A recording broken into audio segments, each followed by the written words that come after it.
For those who are standing, I'm kindly inviting you to take your seats so that we do not punish those who arrived early, because those who did not arrive early, who arrived just in time. Since we're all here, I want to say a warm welcome to those who are meeting us online. Thank you for joining, and welcome to the H. Pamela Kelly Distinguished Lecture. For those who've never met me, my name is Colleen Douglas. I'm actually the newest kid on UTEC's block. So, and you know how they say in novels, you allow a character to, you simply introduce the character and you get to know them as the plot develops. So you will get to know me as this particular plot develops. Thank you so much for coming. For those who are here, good afternoon. Let me say special welcome to our distinguished Pam Kelly, who is here in our midst. I also want to acknowledge our guest speaker, Dr. Celia Brown Blake, our Dean, Dr. Matt Dermott, my own head of department, Dr. Latibodir. I have Miss Maria Smith, who is a long-time old friend who I know from the Jamaican National Commission for UNESCO. Kasi Kalan from our Tainos in Jamaica. Thank you so much for coming. I know that online we have Dr. Barrett. Dr. Barrett? Who else we have? Professor Barrett, thank you. Online as well, thank you. And I'm not seeing the ones who are online, so please forgive me if there is anyone online that I needed to mention. And importantly, for all of you who are here, you are special, and we will make the afternoon special. I can see you without my glasses. I unfortunately can't see anything else without it. So for the camera people who will complain, forgive me. I was talking to Joseph, who I did not acknowledge, Joseph Farquharson from the Jamaican Language Unit at the University of the West Indies, who I know a long time too, about the idea of indigenous languages and whether or not we have any in Jamaica. But what I can say comfortably is that indigenous languages carry a lot of things. It carries cultural, historical, spiritual knowledge of communities that are considered indigenous, and often deprioritized, if there is such a word, because of our social structures. And the truth is, we know as a former colony that throughout history, we've always had ones with power who would impose their own languages and kind of sidelining indigenous languages to the background, sometimes completely getting rid of it so that they retain power. So I want to say thank you very much to the organizing committee, led by Mrs. Tressica Campbell-Dawes, who I happen to know a very long time too.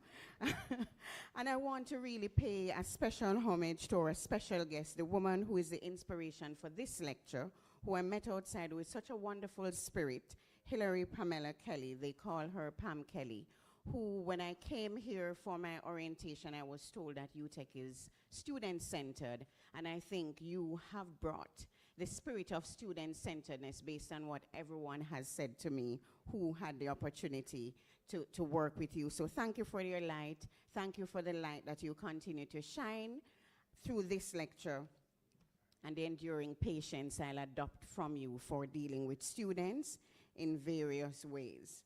So I'm pleased at this time to invite someone who has mastered language with a tongue for the Jamaican language, Standard English, and even some of the languages of the former colonies, Dr. Latibodir, our college orator, in his capacity today as head of School of Humanities and Social Sciences. Please make him welcome.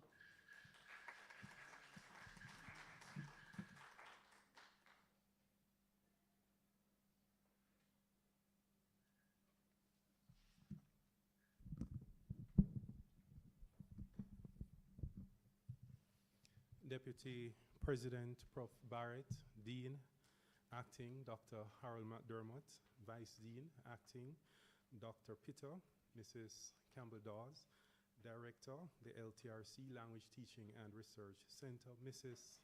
Pamela Kelly, our esteemed presenter, Dr. Celia Brown Blake, Joseph Farquharson, colleagues, distinguished guests here and on YouTube, a pleasant afternoon.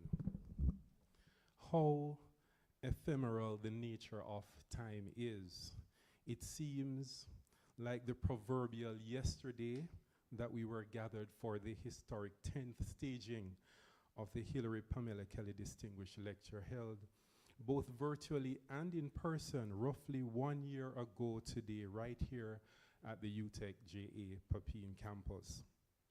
This annual event on the faculty calendar issues from the LTRC, the Language Teaching and Research Center, that is the language-centric arm of the School of Humanities and Social Sciences in the Faculty of Education and Liberal Studies. This distinguished lecture saw the light of birth thanks to Dr. Nova Gordon-Bell, once head of school and operationalized by Dr. Harold McDermott, center head at the time and now Dean Acting Fells. This lecture celebrates Mrs. Kelly, one dear to us, and real language and literary eminence, nothing short of being apotheosized. The school celebrates the evolution of language much as the Self-Access Learning Center, founded by Mrs. Kelly in 1999, evolved into the LTRC. The Self-Access Center aided students and staff at UTech in language education to improve language and reduce grammatical infelicities.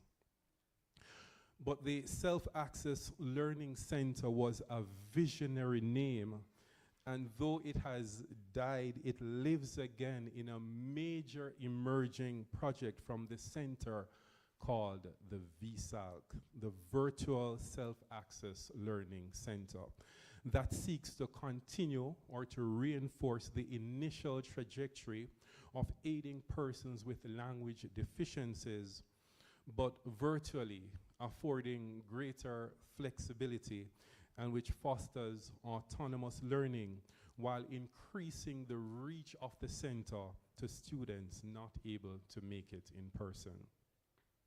As historic as the 10th staging was, the 11th must be better. A bearer of a uniquely thematic focus, colonial linguistic damage and responsibility for repair.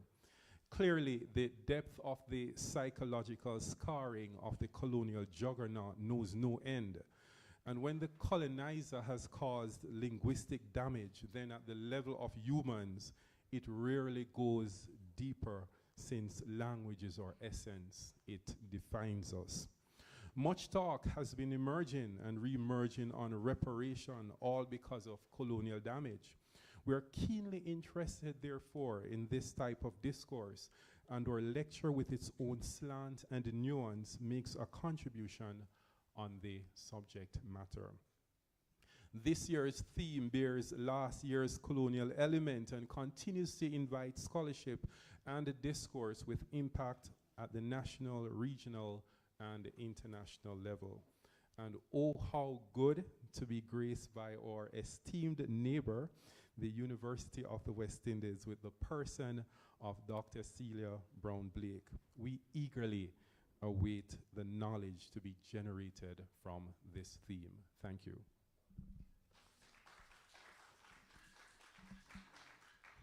This is a time when you just drop a mic and go sit down because you cannot match that, huh? I won't attempt to, but I will take this opportunity to welcome our Dean of the faculty, Dr. McDermott, to bring us greetings. Let's make him welcome, please. Thank you very much, Madam MC, Chair, ladies and gentlemen, both here in the theater and online, a pleasant good afternoon. I'd like to acknowledge at this time Acting Deputy President Prof. Barrett, Deputy President and Provost Prof. Barrett, beloved and distinguished honoree, Mrs. Kelly, our esteemed guest speaker, Dr. Celia Blake, Acting Vice Dean, Dr. Granville Peter, colleagues all, ladies and gentlemen, and of course, Miss Bev. We are gathered here for this esteemed event. I think it is the high point of, at least one of the high points of what we do here in the School of Humanities and Social Sciences, and specifically what we do in the Language Teaching and Research Center, headed by Mrs. Campbell Dawes. This afternoon, we are engaging in one of those discussions and debate which is at best contested terrain, and that is the terrain of language. I think as people of the Caribbean, we have engaged this terrain very often in subversive ways over the many, many centuries. Yet there is the contradiction that in engaging and decolonizing what our colonial masters left us, we are obliged to use the very tool that they inflicted and imposed upon us. And yes, there are the strategies of abrogation and some strategies of appropriation with difference, but there lingers still that unsettling reality that to reject their language, we have to use their language. And that is something we grapple with as people from the Caribbean.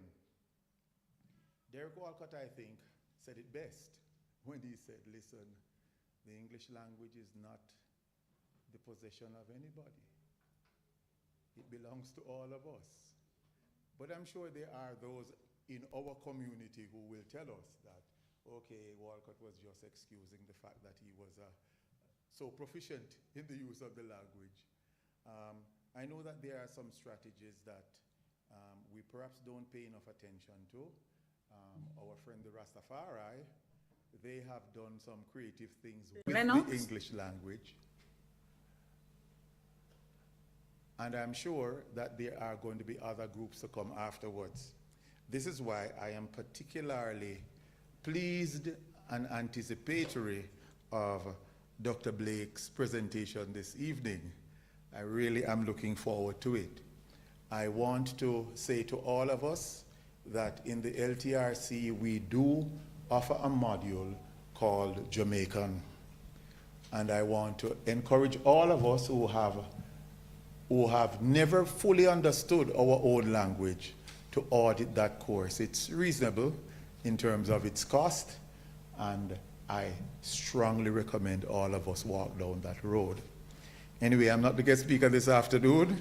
I am looking forward to Dr. Blake. So ladies and gentlemen, I thank you for being here, and I ask and require that you be here next year at the same time. Have a good evening.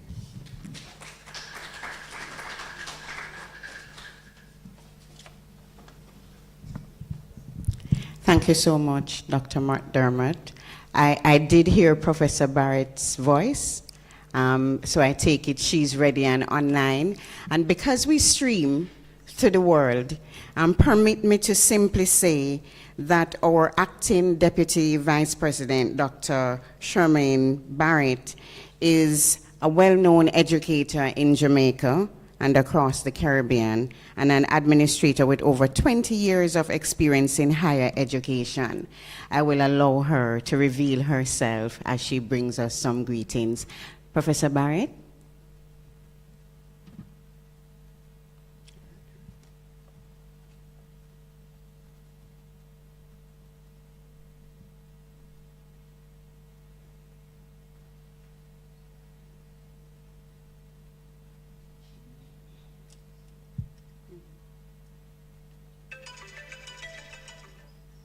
Yeah, go ahead.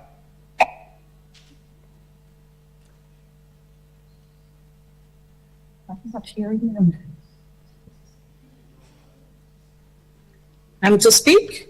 Yes, we can hear you.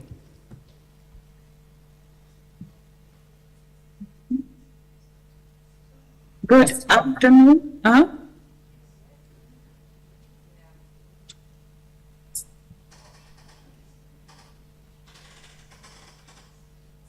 Should I go ahead, Leno? Okay, so good afternoon, ladies and gentlemen. I'm so very sorry that I'm not able to be there with you in person, which I would dearly love to do, and that's because of circumstances way beyond my control today. But let me first acknowledge the distinguished guest, Mrs. Pamela Kelly.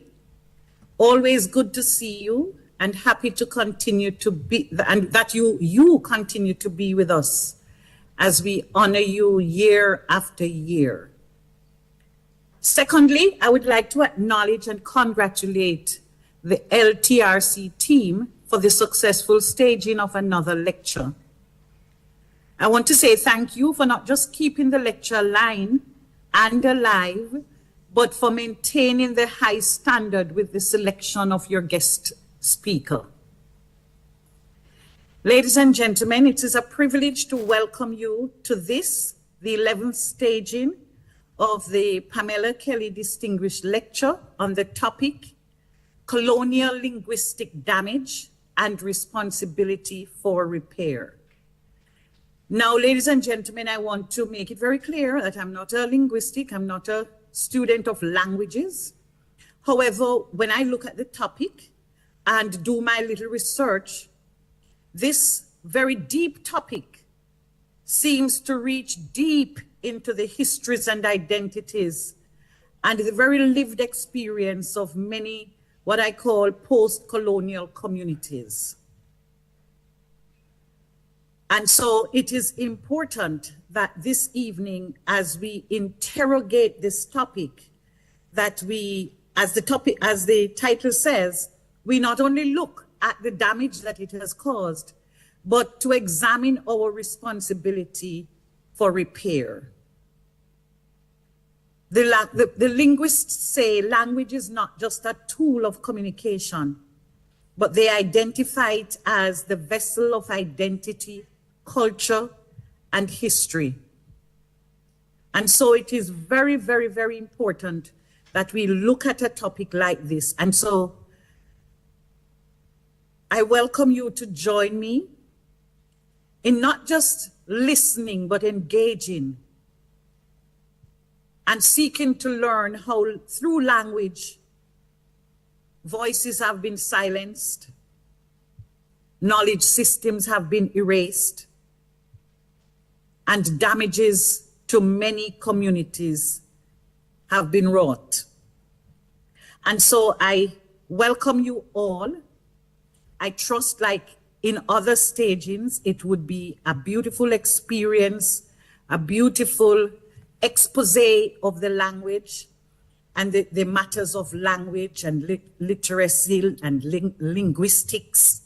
You can hear that I'm struggling with some of the issues because this certainly is not my field, but it's a field I like to enjoy and enjoy the kind of discourse. I welcome you to enjoy the discourse with me this afternoon and welcome you to the University of Technology, Jamaica. Thank you. Thank you so much. I don't want to be coming up here every minute, lest you get tired of me.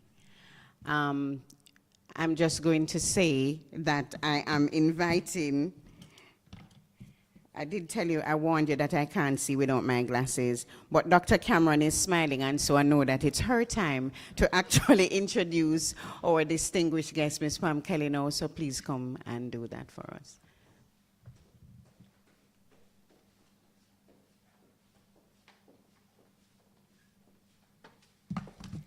Thank you. All right, those tall people have arrived, so let me just adjust this. All right, thank you. I can take it out. All right, okay, so Master of Ceremonies, Ms. Colleen Douglas, our Deputy President and Provost, Professor Shermaine Barrett, our Dean Acting, Dr. Harold McDermott, Dr. Granville Peter, our Vice Dean Acting, and we have with us Drs. Warwick Latibodir and Dr. Junior Martin, the heads of school in the Faculty of Education and Liberal Studies. I may also recognize Mrs. Tressica Campbell-Dawes, who is our host this evening, the director of the LTRC, our guest lecturer, whom I am looking forward to hearing, Dr. Celia Brown-Blake, and of course, Mrs. Kelly, our distinguished honoree, other invited guests, colleagues, friends, students, ladies and gentlemen. It has been 11 years, and we have been gathering like this and honoring our distinguished honoree, Mrs. Kelly, for as long as we spend some time to interrogate the linguistic heritage of Jamaica. When this series was born, it was not difficult to find a name for it because, after all, a distinguished series on language at UTEC Jamaica should automatically be named after the most distinguished language educator at UTEC Jamaica. And nobody, thank you, and nobody fits this description better than Mrs. Pamela Kelly. It is my job today to introduce her to you and to give you a glimpse into why the series bears the name of this august Jamaican language educator. Here at the UTEC, Mrs. Kelly enjoyed a distinguished career up until her retirement in principle, because she's still very active in university life. Her journey at UTEC can be summed up in words such as pioneering, visionary, and of course, distinguished. It was Oscar Wilde who gave us the gem of a thought when he wrote that most people, quote, most people are other people. Their thoughts are someone else's opinions. Their lives are mimicry, and their passions are quotation, unquote. But I think we can all agree that nobody could accuse Mrs. Kelly of falling into that category. The current LTRC, which has been spoken of before, the former Self-Access Learning Center, is a testament to her ability to innovate and create and not only mimic.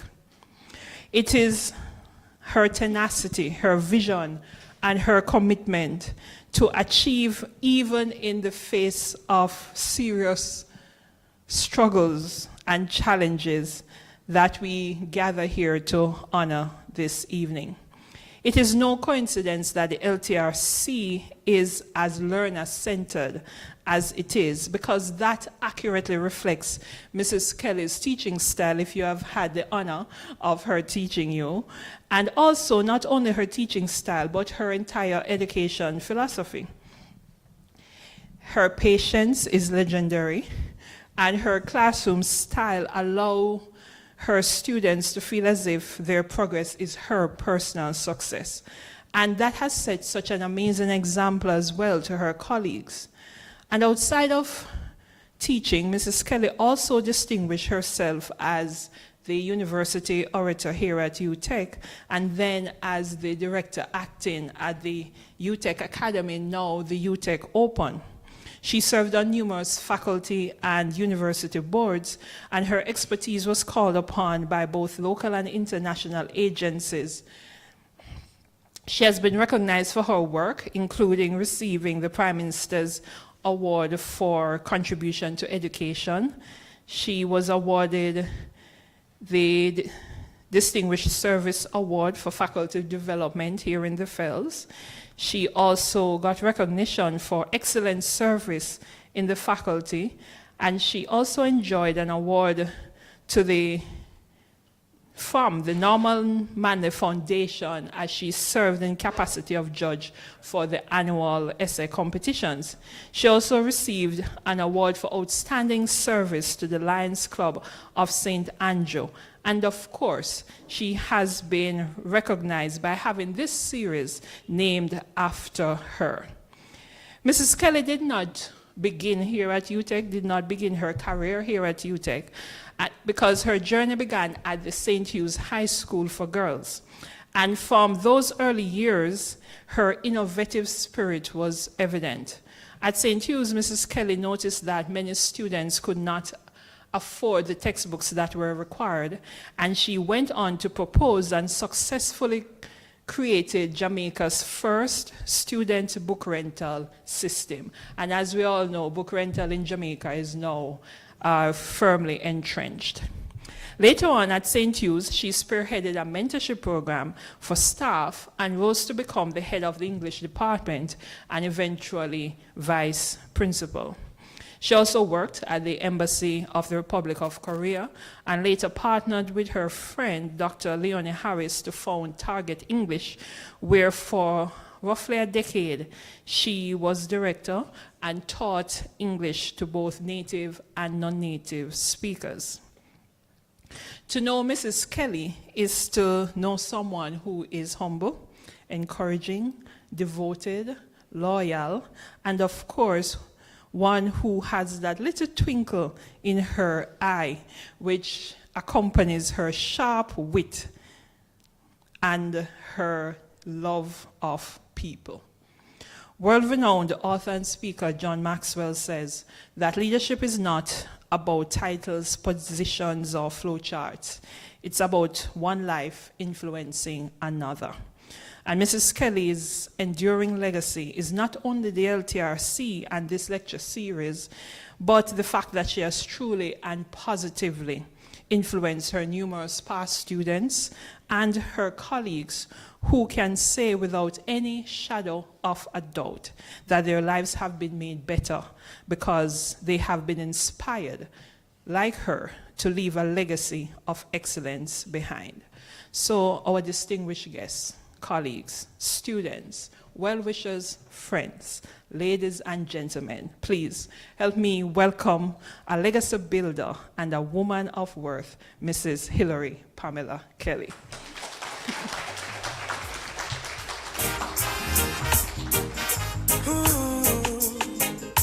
Natural beauty, you know.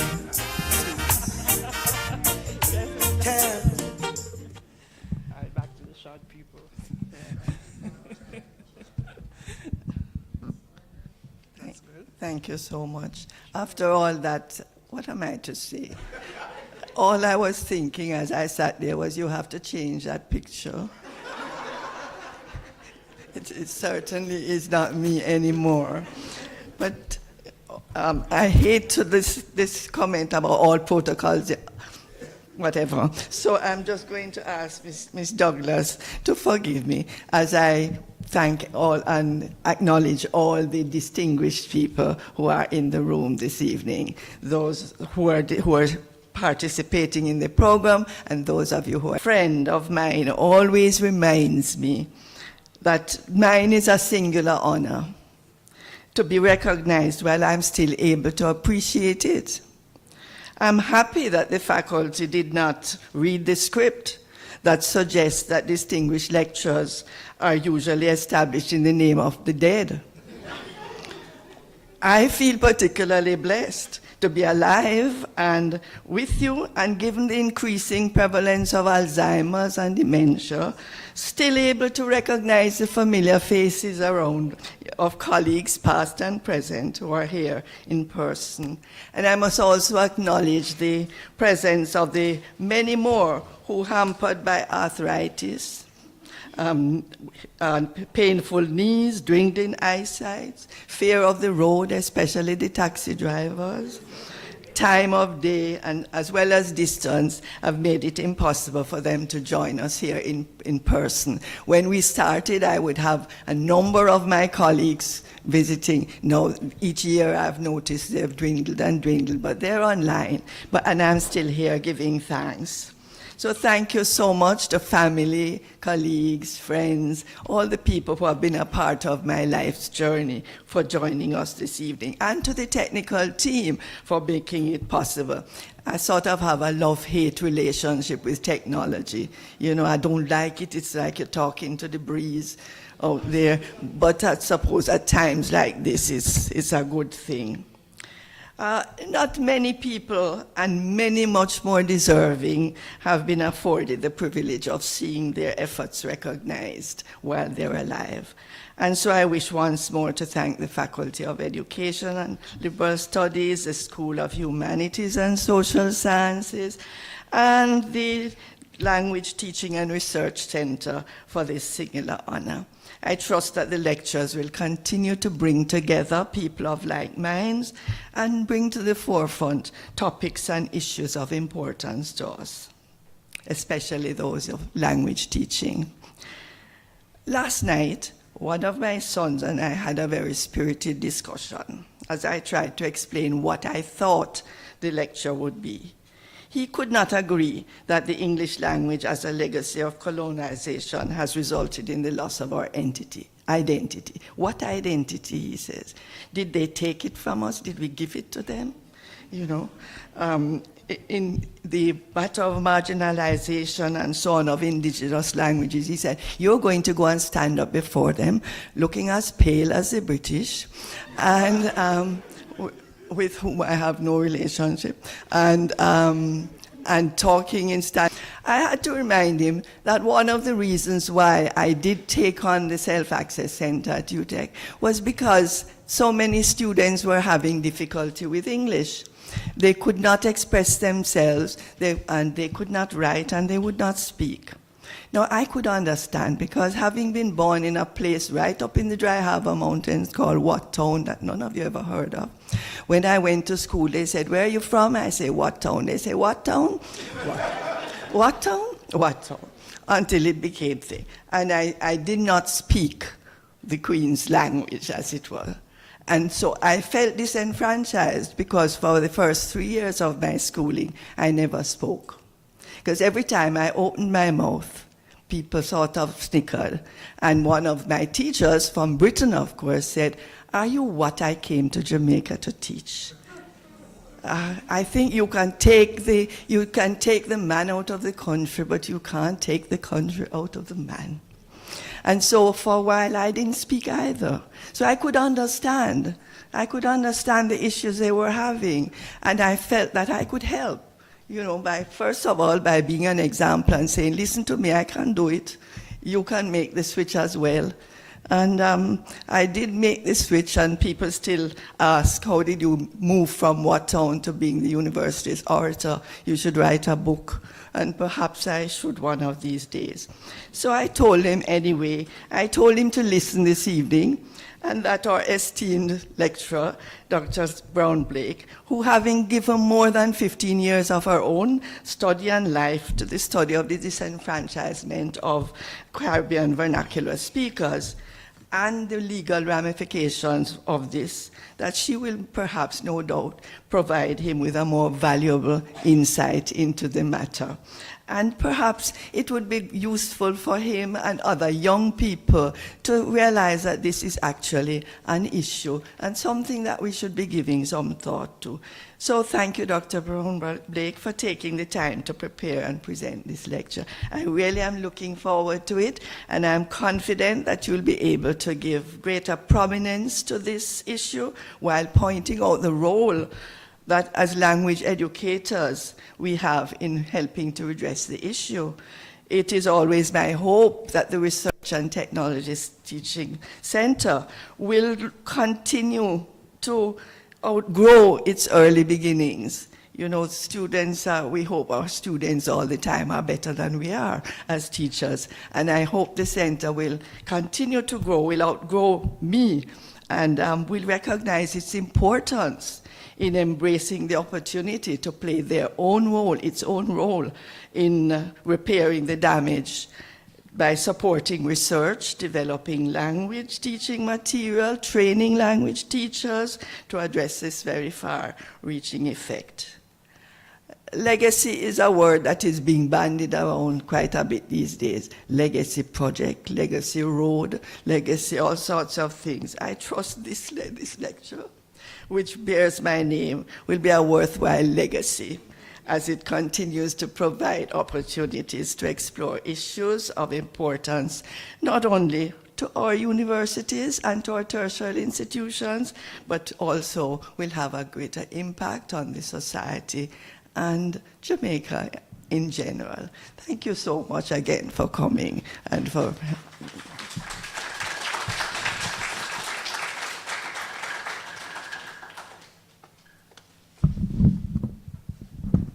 The short people, they've arrived. Thank you so much, Mrs. Kelly, for your vision, insights. And they didn't tell me that you had such a good sense of humor, which you've clearly passed on to your child. Thank you so much. As we move along, we're getting close to there. I know some people online, you may just be joining us. Welcome.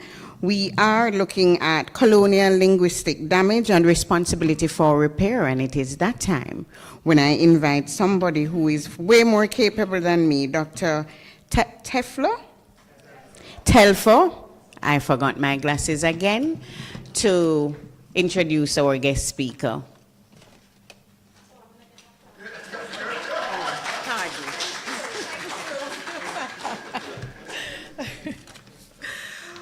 All right, good afternoon, everyone in the theater and online. So I have been given the honor to introduce our distinguished guest lecturer for today, Dr. Celia Brown-Blake, my sister. I bet you didn't know that we were related, right? Celia is probably saying, we are related?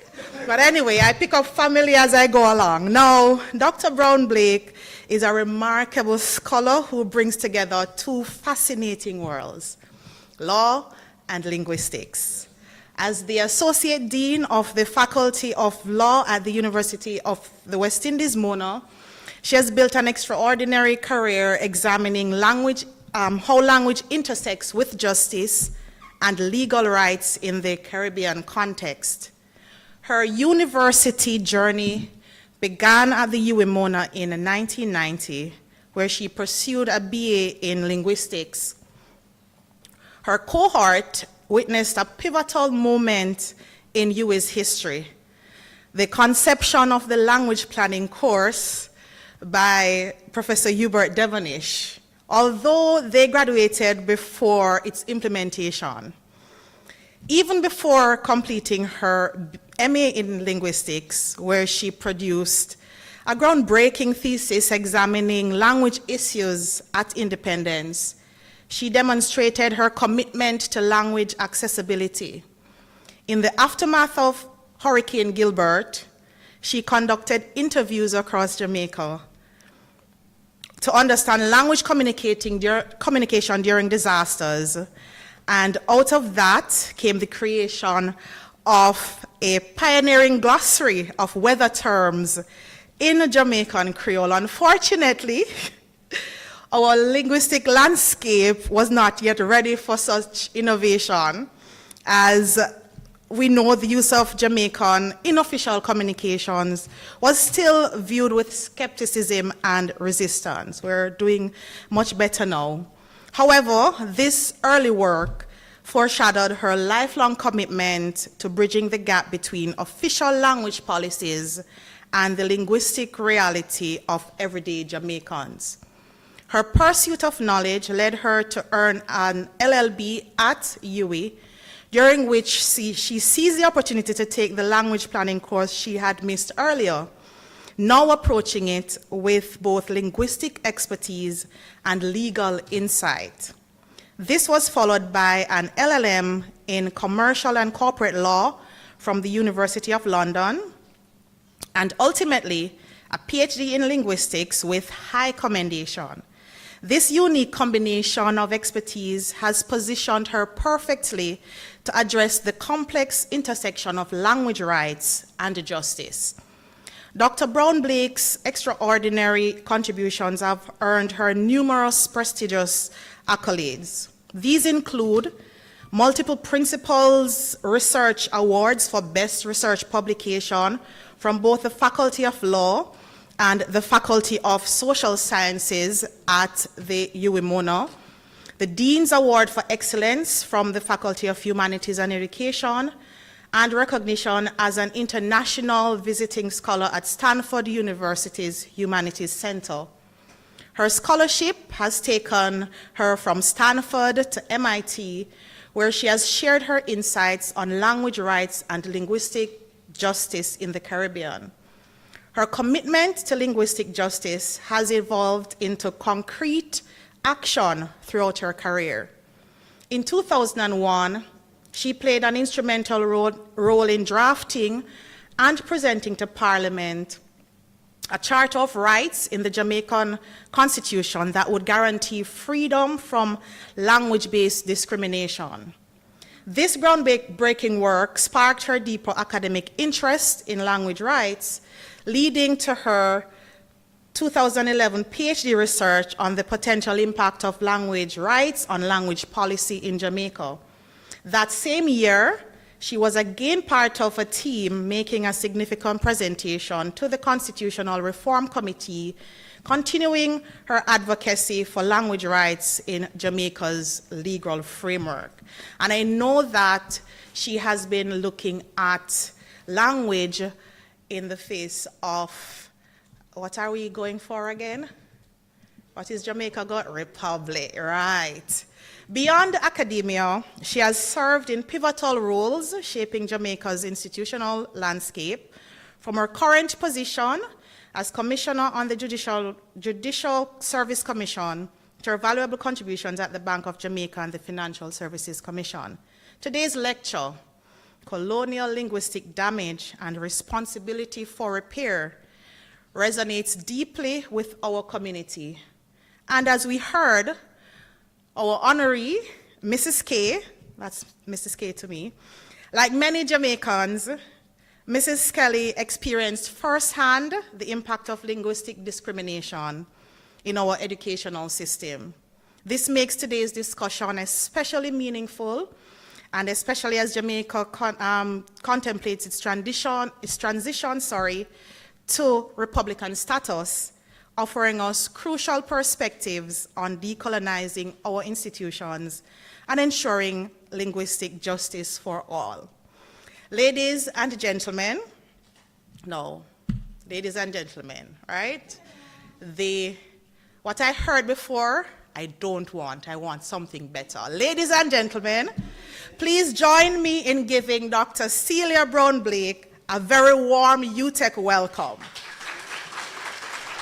All right, I'll take it. Dr. Blake.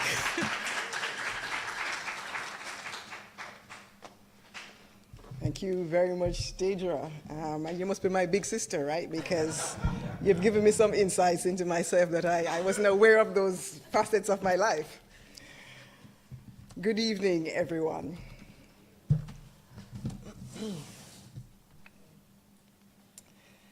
So firstly, I'd like to say that I feel privileged to have been invited by the Language Teaching and Research Center at the University of Technology to give this lecture in honor of Mrs. Hilary Pamela Kelly, whose legacy has inspired a forum of this nature for the ventilation of questions concerning language and how it affects development and social issues. And today I hope to add to the discourse on language that has occurred in this forum by considering the issue of linguistic damage and reparation under the title Colonial Linguistic Damage and the Responsibility for Repair. And the aim is to situate the language question and our linguistic heritage in the reparations narrative.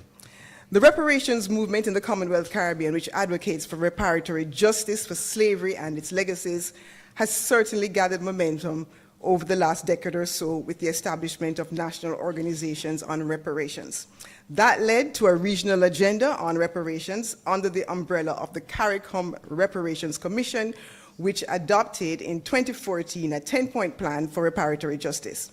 It was notable to me that the CARICOM Reparations Commission's original version of the 10-point plan seemed to have overlooked language, even though it did mention illiteracy in the Caribbean and advocated for the relevant colonial powers to engage in educational reparatory efforts. There was subsequently a revised version which recognized the loss of indigenous languages contingent on the decimation of the indigenous populations which came about with colonization in much of the insular Caribbean. That may be said to constitute a form of linguistic damage, but I don't think that that constitutes the entire breadth of linguistic damage from colonization. And this is what I'd like to explore in the first part of my lecture. What is the nature of linguistic damage emanating from the colonial project? What are the contours of linguistic scarring? And then, in the second part, to examine the question of who should repair that damage based on what I believe is an adequate, or appropriate, I should say, means of repair. In trying to figure out the nature of linguistic damage emanating from colonialism, I decided to look beyond the Caribbean to some jurisdictions which had also had colonial histories, and to examine the patterns of language treatment by the colonizing powers to see if I could come up with a clear idea of the contours of colonial linguistic damage and scarring. Among the jurisdictions I looked at are New Zealand and India, and while chattel slavery, the brand of slavery practiced in the Caribbean, was not a feature of those former colonies, a study of their histories illuminates the contours of colonial linguistic harm that are also relevant to the colonial experience of violence and domination in the Commonwealth Caribbean. Part of why I have purposively selected these jurisdictions as well as South Africa is that, as you will see later on, post-colonial developments in these jurisdictions also tell us something about the means of and the responsibility for repair. So what are the motives of colonial linguistic damage? This goes to the larger question of how or on what basis do we situate language in the construct for reparation, which presupposes a subject matter for repair. Reparations, broadly speaking, involve repair for past harm or wrongs, past crimes or injustices against group. So it contemplates necessarily harm caused by a past wrong or a wrongful act. But it also extends to harm or damage that continues beyond the strict temporal limits of the wrongful act. What then are the motives of linguistic harm that were caused by colonialism and that even survived the political termination of colonialism? Why is language an object for reparatory justice in the context of colonial histories? By looking at the jurisdictions I've selected, I aim to demonstrate the nature of linguistic damage emanating from colonial projects.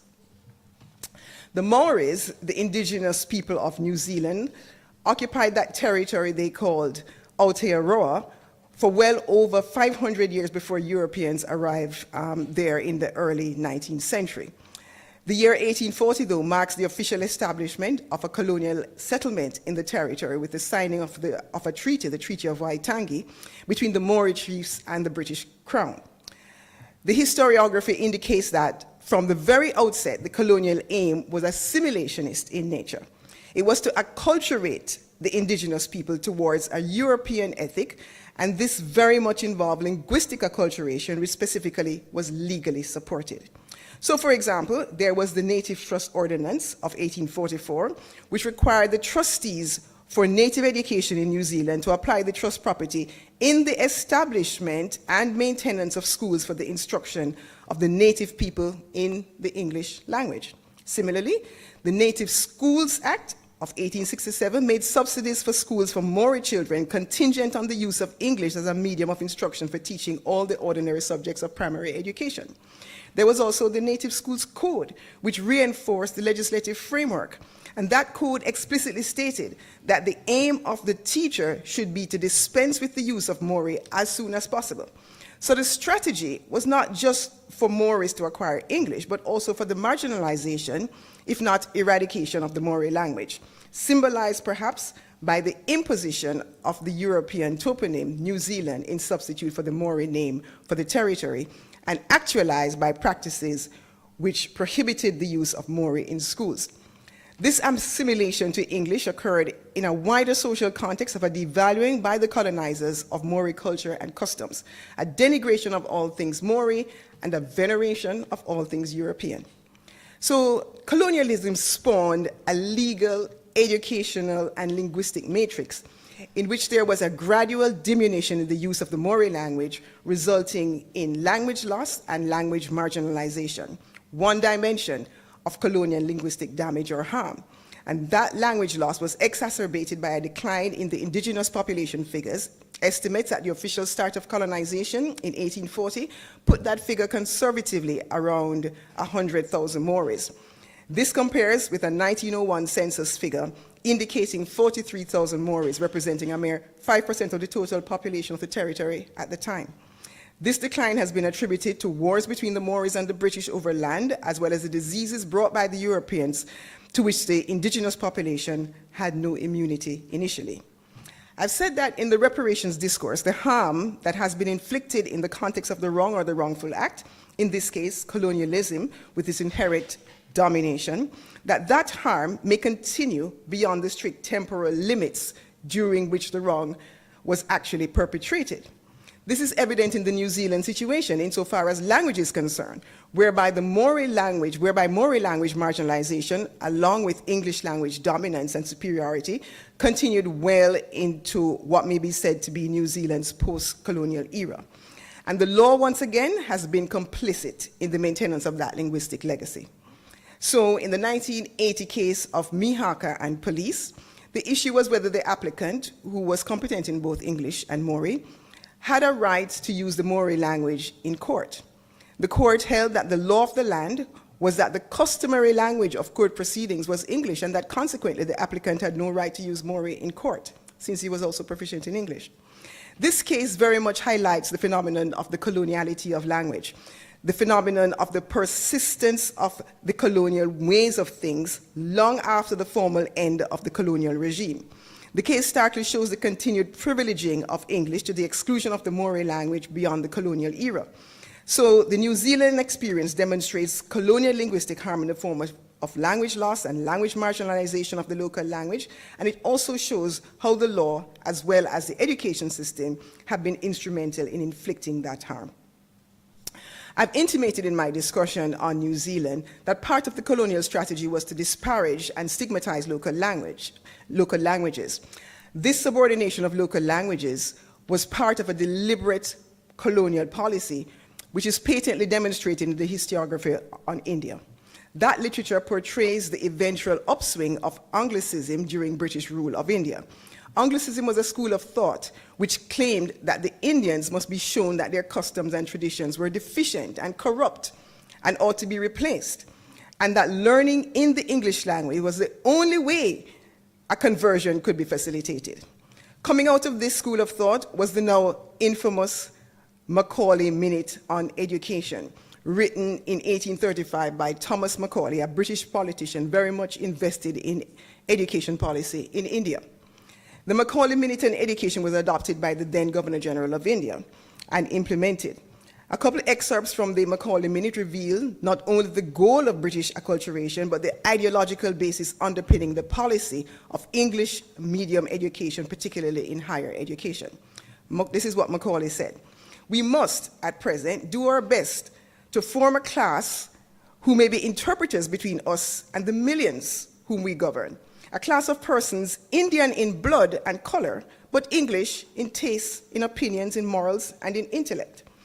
And Macaulay also wrote, "It is, I believe, no exaggeration to say that all the historical information which has been collected from all the books written in the Sanskrit language is less valuable than what may be found in the most paltry abridgments used at preparatory schools in England."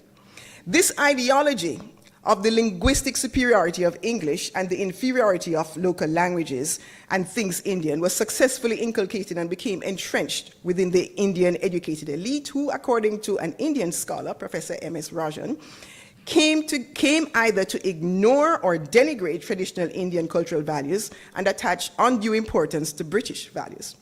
It is worth noting in particular that the higher courts became anglicized, with English becoming the language of these courts, with judgments being published in English. So English became the language performing official functions, contextualized by a language ideology about its natural dominance and its superiority, and about the worthlessness and inferiority of Indian languages. All this contributing very deliberately to colonial control. In India, the linguistic acculturation was not accompanied by language loss.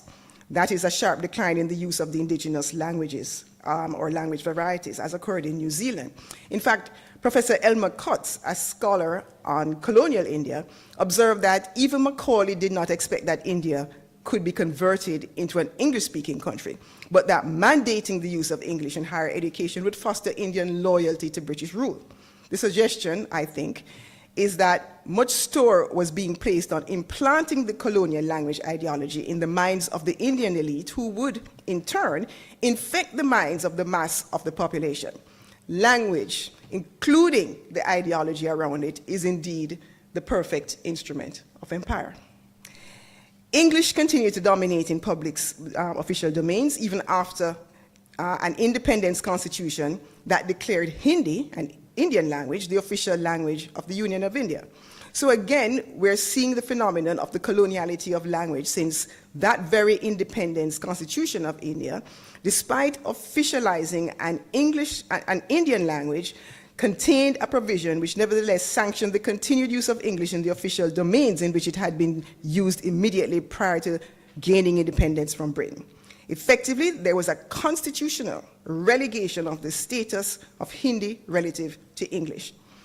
As in the New Zealand situation, the triadic structure of law, education, and language was the framework in which the colonial language ideology was cultivated, promoted, and perpetuated. South Africa's colonial experience is somewhat different, but the linguistic harm is quite similar to that which occurred in New Zealand and India. The initial colonists, the Dutch, contributed to a decline in the original inhabitants, the Khoikhoi and the San, who were virtually annihilated in genocidal activity. So this is language loss, not on account of language shift, but on account of physical genocide. Early European settlers in South Africa also held negative attitudes towards these languages of the original inhabitants, whose speech was regarded by the European settlers as barbaric and incapable of communicating meaning. One of the early chroniclers of life in the Cape of Good Hope, a German, Peter Kolben, who had been commissioned to provide an account of life in the Cape, reports that the language of the Khoikhoi was described by settlers as the disgrace of speech and as having nothing of sound or articulation that was peculiar to man, but resembling the noise of irritated turkey cocks, the chattering of magpies, and the hooting of owls. So a denigration of local languages similar to the kind of language ideological approach adopted by the English in New Zealand and India. Dutch colonization was superseded in South Africa by British colonization with British conquest in the late 1700s. And legal history indicates that the law was again a critical instrument in the overall policy of the promotion of the use of English in substitution for Dutch in official domains, particularly the court system. So an 1822 proclamation, the Somerset Proclamation, ordered that the English language be exclusively used in all judicial acts and proceedings in the Supreme Court or inferior courts of this colony from the 1st day of January, 1827. This policy was essentially about the displacement of the Dutch variety and later Afrikaans that was being used in the public official domains. Language was arguably at the center of the Afrikaans nationalist movement, a response to the imposition of the language policy of the British.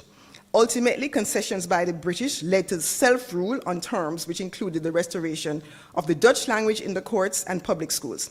Afrikaans later became an official language.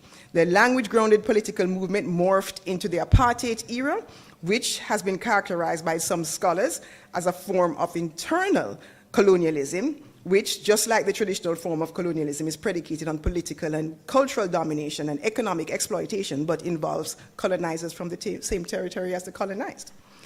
The infamous language policy of the apartheid regime was a critical dimension of the support structure for the internal colonization of South Africa, marked by apartheid. And that language policy, as in other jurisdictions, was legally buttressed via the Bantu education legislation of 1953 and other pieces of legislation. Those enactments essentially decreed mother tongue education, at least up to a certain level of schooling. We know, of course, that mother tongue education is championed by language education specialists, but the goal of the various enactments was not the utility value propounded by the language education experts.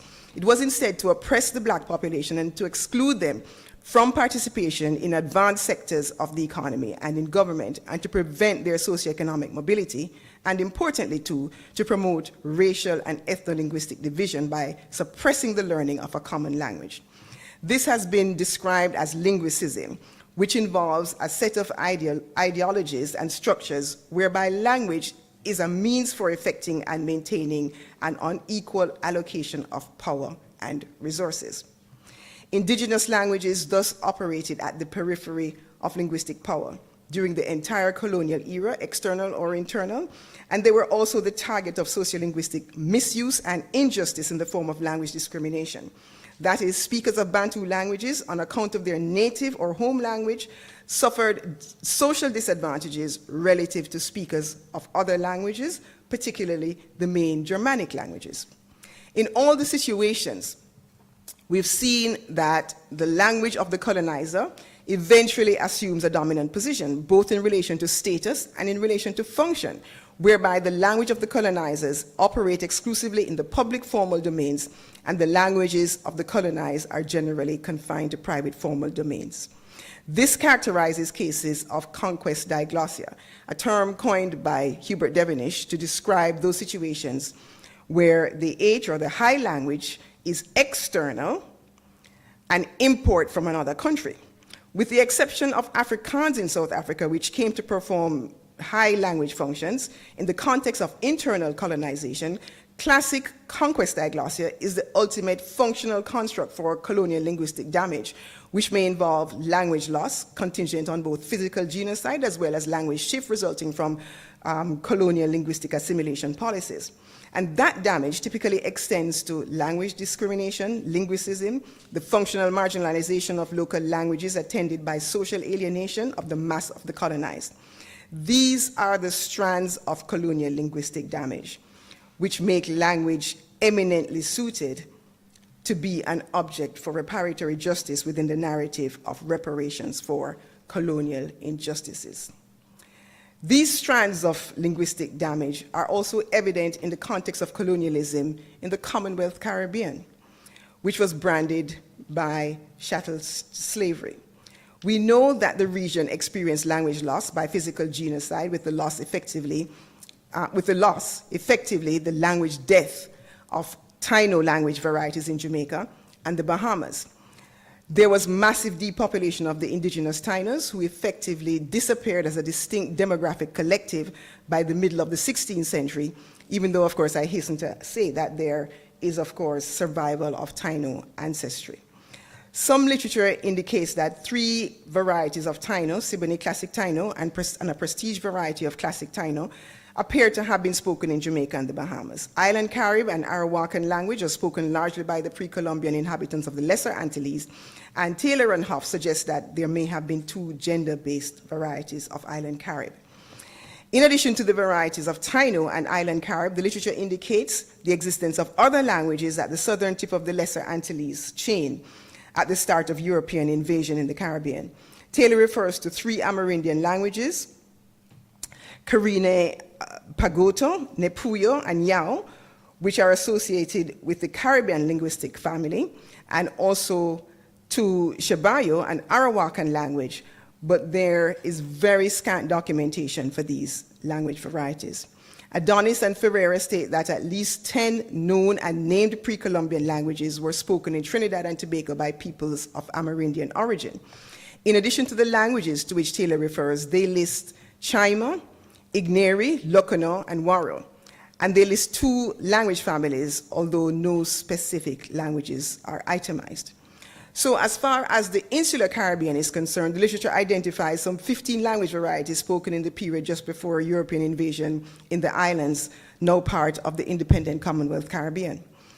Turning to the continental Caribbean, there appear to have been at least 3 varieties of Maya existing in Belize at the time of European invasion, Manchechol, which seemed to have disappeared from Belize, Yucatan Maya, and another variety which appears to have been mutually intelligible with Yucatec Maya. And as far as Guyana is concerned, the main Amerindian people who the Dutch encountered spoke the following languages, which names also refer to their tribal names: Arawak or Lokono, Akwaweos, Carib, Makushi, and Waro. It seems fair to say then that there were at least 22, maybe 23 language varieties spoken at the start of European invasion in the territories now comprising the independent Commonwealth Caribbean. Of those, the 15 that were spoken in the insular Caribbean are largely non-existent. That has been attributed to the slaughter of the Tainos and island carriers by the colonists, disease brought by the Europeans, as well as forced labor by the colonists, causing the near extinction of the Tainos as a demographic collective and the rapid decline of island Caribs in the majority of territories which they inhabited. As one language expert, James Crawford, puts it, the one surefire way to murder a language is to murder its speakers. The language loss or language death via this means is, from a sociolinguist perspective, extraordinary. In commenting on language death, linguists have said that language extinction through genocide is rare, since instances of language death are typically the result of language shift. So the forced linguistic collapse and extinction by an arrest of the capability of linguistic groups to reproduce themselves and to transmit their languages intergenerationally, as occurred in the Caribbean, must not just be regarded as egregious, which they were, but exceptional in its harm. But it is not just the fact of linguistic demise per se that constitutes harm. Linguistic scholars have drawn attention to the results of language loss and extinction. There's the erasure of cultural identity and heritage that language holds.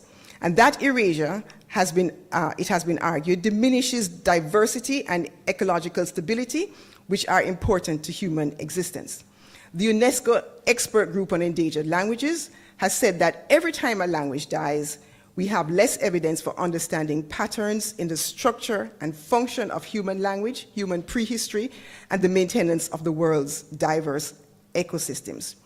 We don't have enough time to explore this today, but the link and correlates between biocultural diversity and linguistic diversity, and even an understanding of human cognition, have become a focal point for study, as seen in the works of scholars like Maffei, Harman, Harrison, and Mulhauser.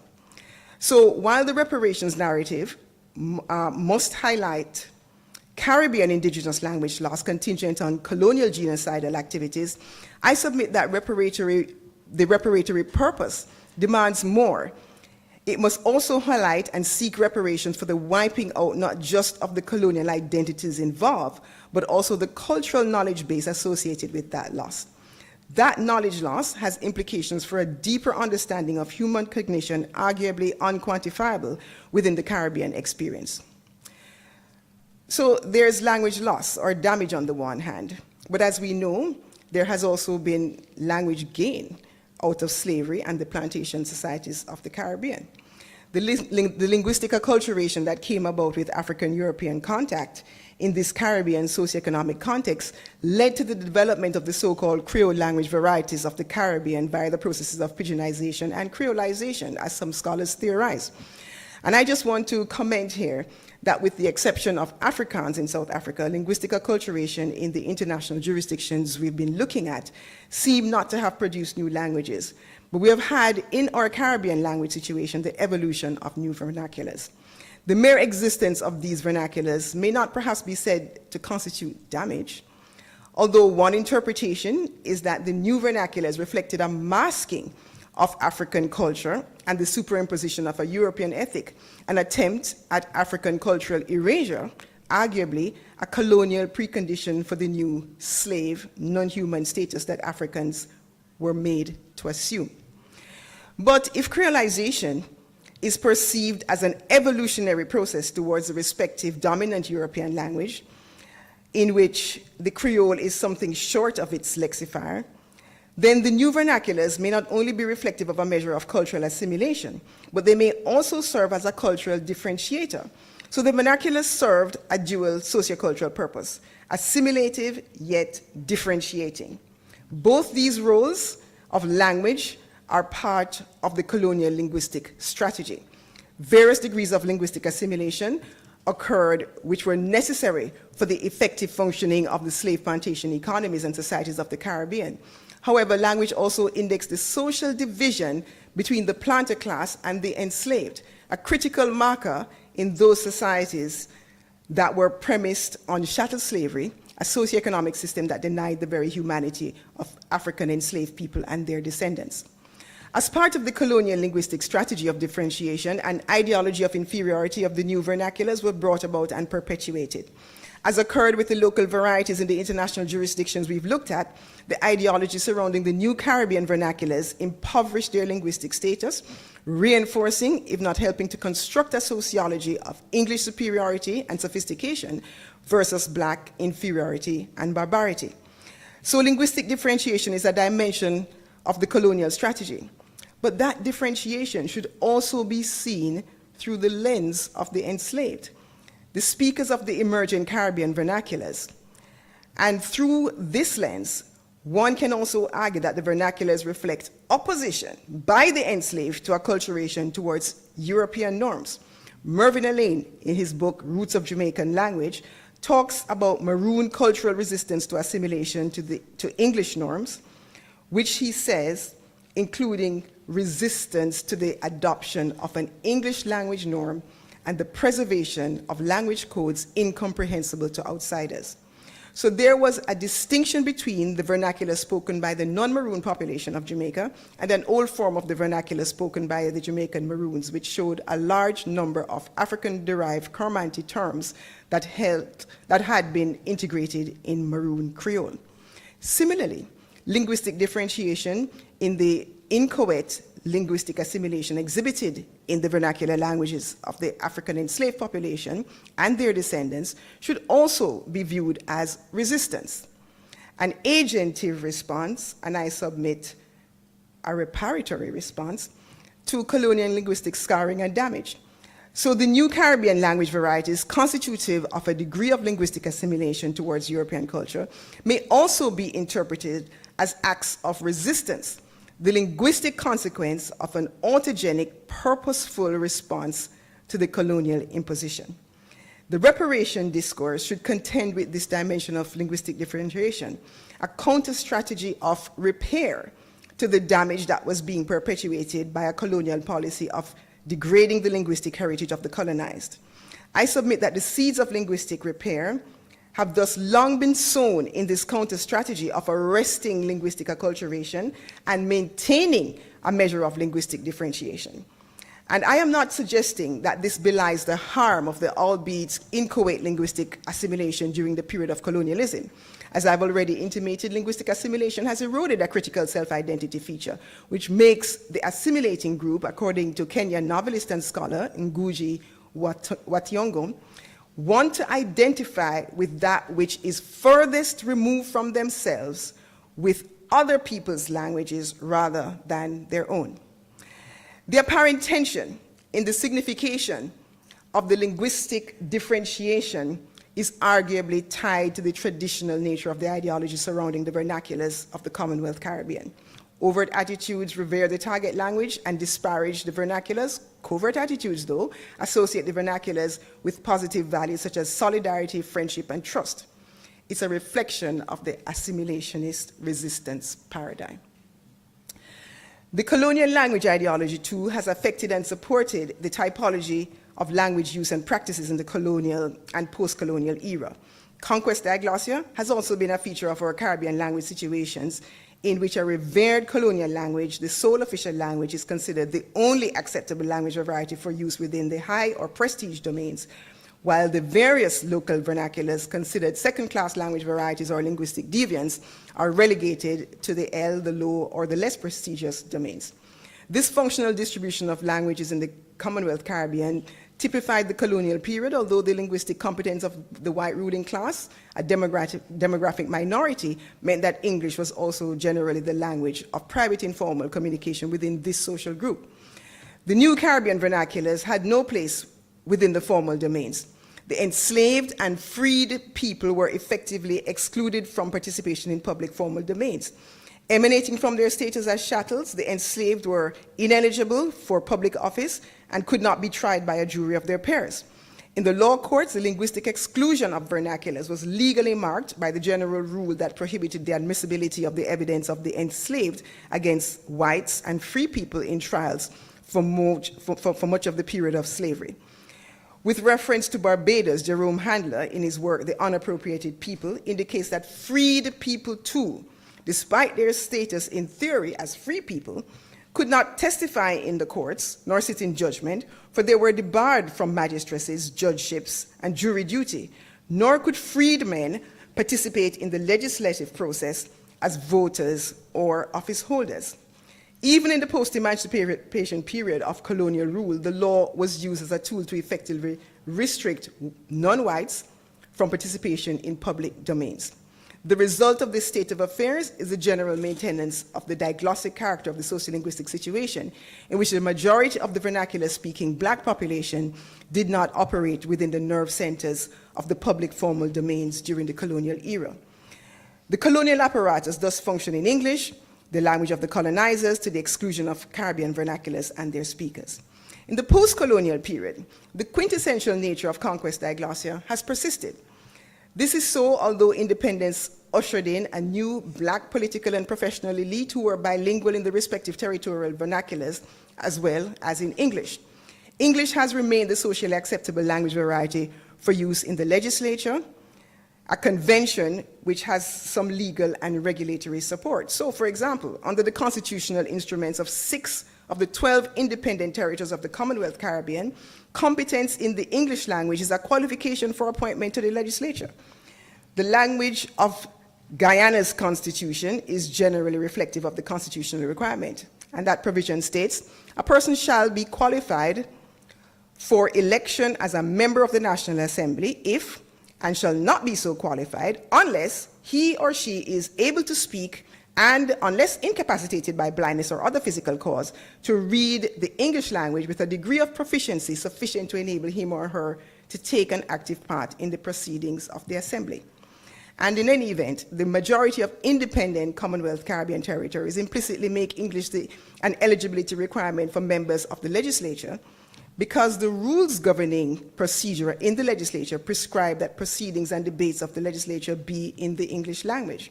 And at least in Jamaica, that rule has been expressly invoked by a former Senate president to constrain the use of a vernacular expression uttered by a senator in a session of the upper house of parliament. And in St. Lucia, though it had been the custom of a particular governor general to present the throne speech at the opening of Parliament in the St. Lucian vernacular, Creole, it is fair to say that this was not a formal language policy shift. That is suggested by the fact that English remains the only language in which proficiency is constitutionally prescribed as a qualification for membership in St. Lucia's legislature, on the basis that it is necessary for meaningful participation in the proceedings of the legislature. This in turn provides legal support for and perpetuates conquest diglossia, in which the current beneficiaries are a minority group of English and vernacular bilingual diglossis speakers, largely the educated elite who are sitting before me. Legal support for the maintenance of conquest diglossia is also found in ordinary legislation. The statutory framework governing the selection of jurors is an example. Jury laws across the Commonwealth Caribbean typically provide that inability to speak, read, write, or understand the English language disqualifies a person from serving on a jury. The following provision of the Jury Act of Antigua and Barbuda is typical. Here's what it states. Each of the following persons shall be disqualified from serving as a juror, and the list includes persons who cannot read and write the English language and understand the same when spoken. The corollary of this, of course, is that the official language of the courts is English, buttressing conquest diglossia. I should point out that several of the statutes of the independent territories of the Commonwealth Caribbean governing juries predate independence and thus have their provenance in colonial legislation. They are thus classic legacies of the colonial project that perpetuate the historical exclusion practiced by the racialized judicial system, in which the enslaved and freed people, being Negroes, could neither be tried by a jury of their peers nor, as a general rule, give evidence in court. The colonial legacy, legal legacy, thus provides contemporary support for a discriminatory functional distribution of language and maintains linguistic inequality.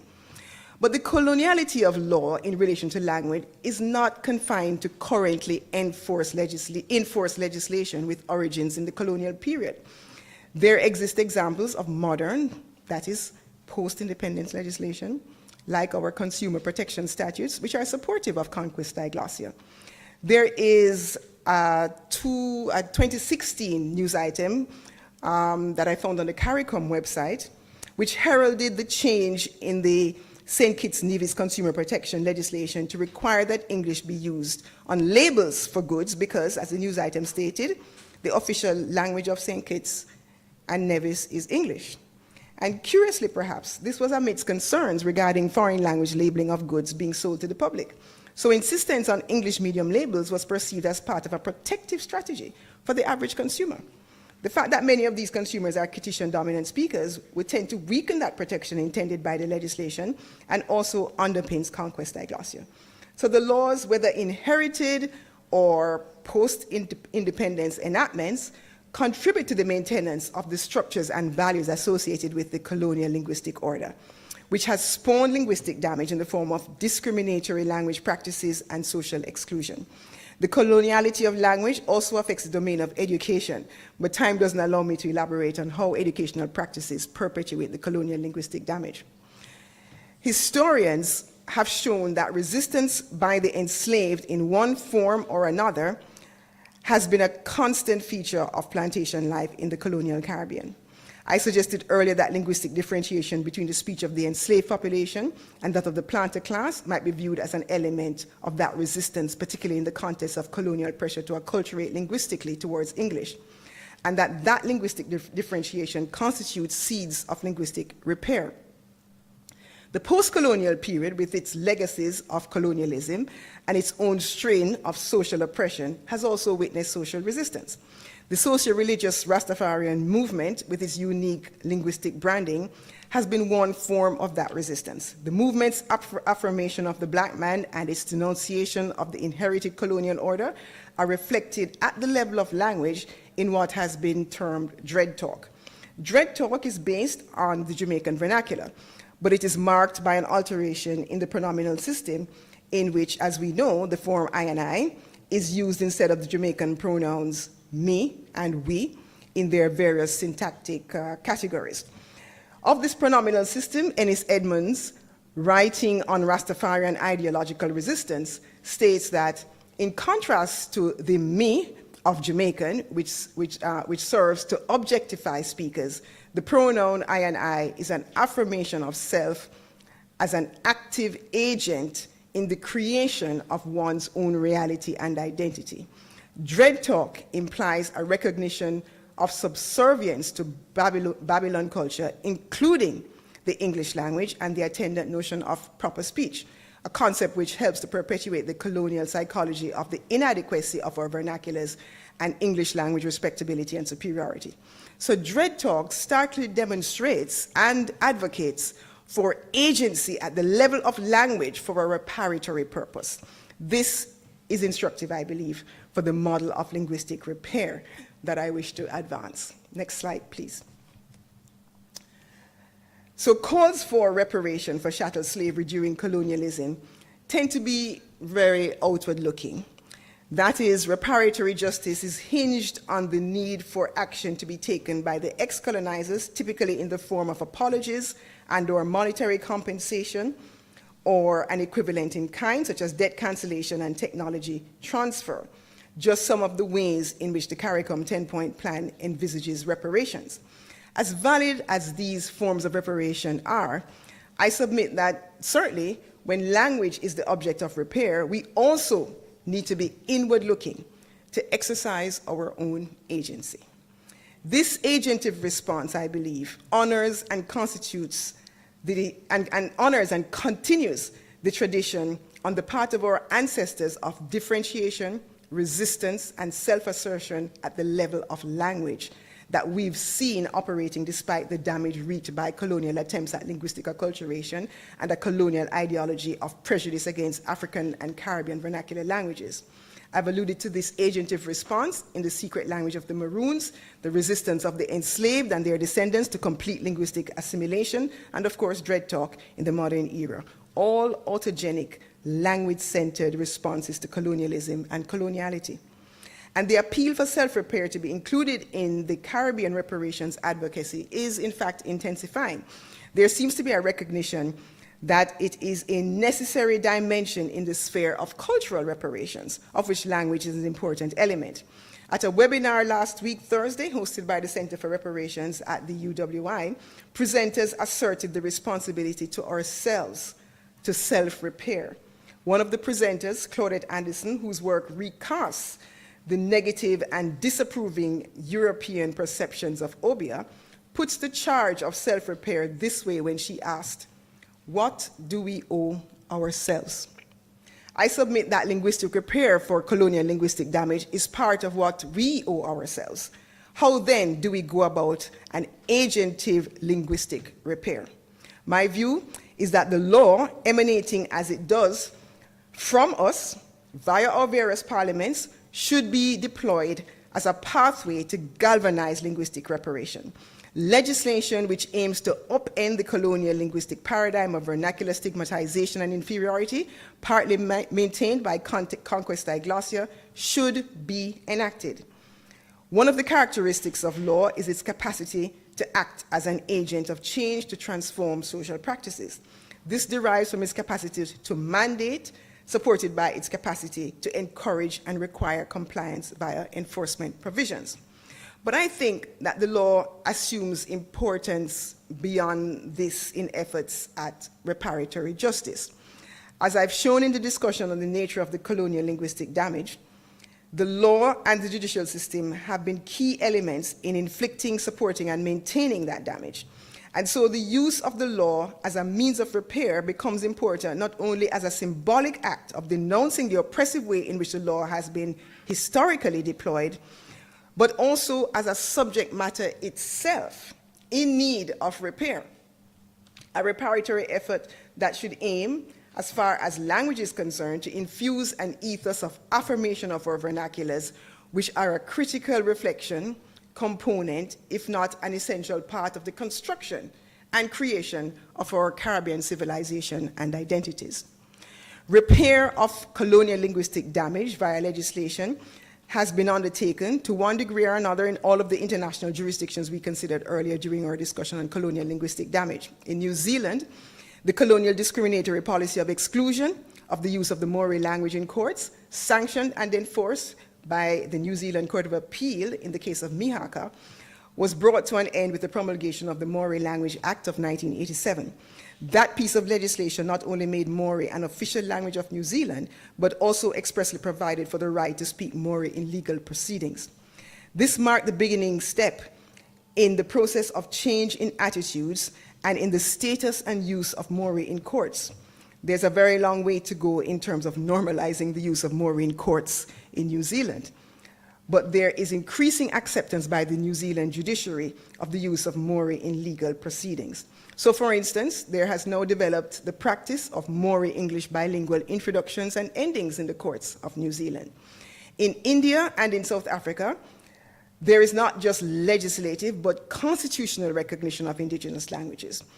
And that is significant, firstly, because a constitution is the legal foundation of a state and tends to reflect the broad philosophical underpinnings of a state. But it's also legally significant because of the elevated position that constitutions tend to hold in law, in that they are the supreme law in the sense that other laws must yield to the Constitution in the event of any inconsistency between those laws and the provisions of the Constitution. Constitutional provisions thus possess a unique legal status which mirrors the degree of significance that a state attaches to the content of the provisions.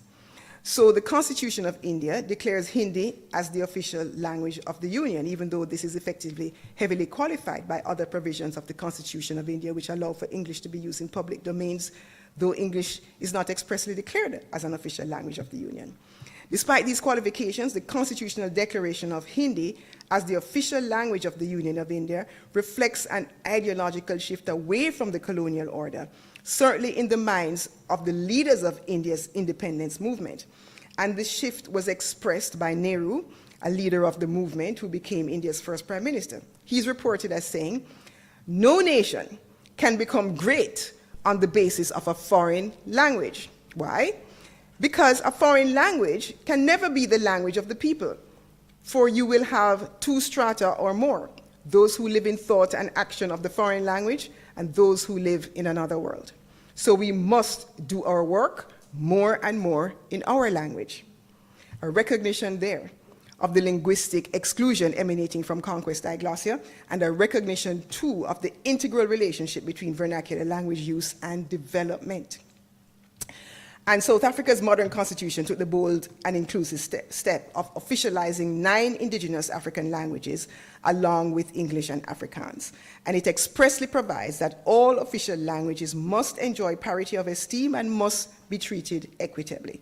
It also places a duty on the state to take practical and positive measures to elevate the status and advance the use of the indigenous African languages conferred official status under the Constitution. Furthermore, the South African Constitution proscribes unfair discrimination, directly or indirectly, against anyone on various grounds, including language. These provisions are designed to promote the historically oppressed indigenous African languages and must be seen as part of the efforts to repair the linguistic harm meted out during the colonial era, including the period of internal colonialism during apartheid. So legislation, particularly in the form of constitutional instruments, have been deployed as a vehicle for repair of colonial linguistic harm. And I think this mode of repair should be squarely located in the self-repair framework and be advanced in the reparations discourse. This notion of linguistic repair by constitutions, I think, is particularly significant given the fact that constitutional instruments are the very medium via which our independence, the political collapse of the colonial regime, was ushered into being.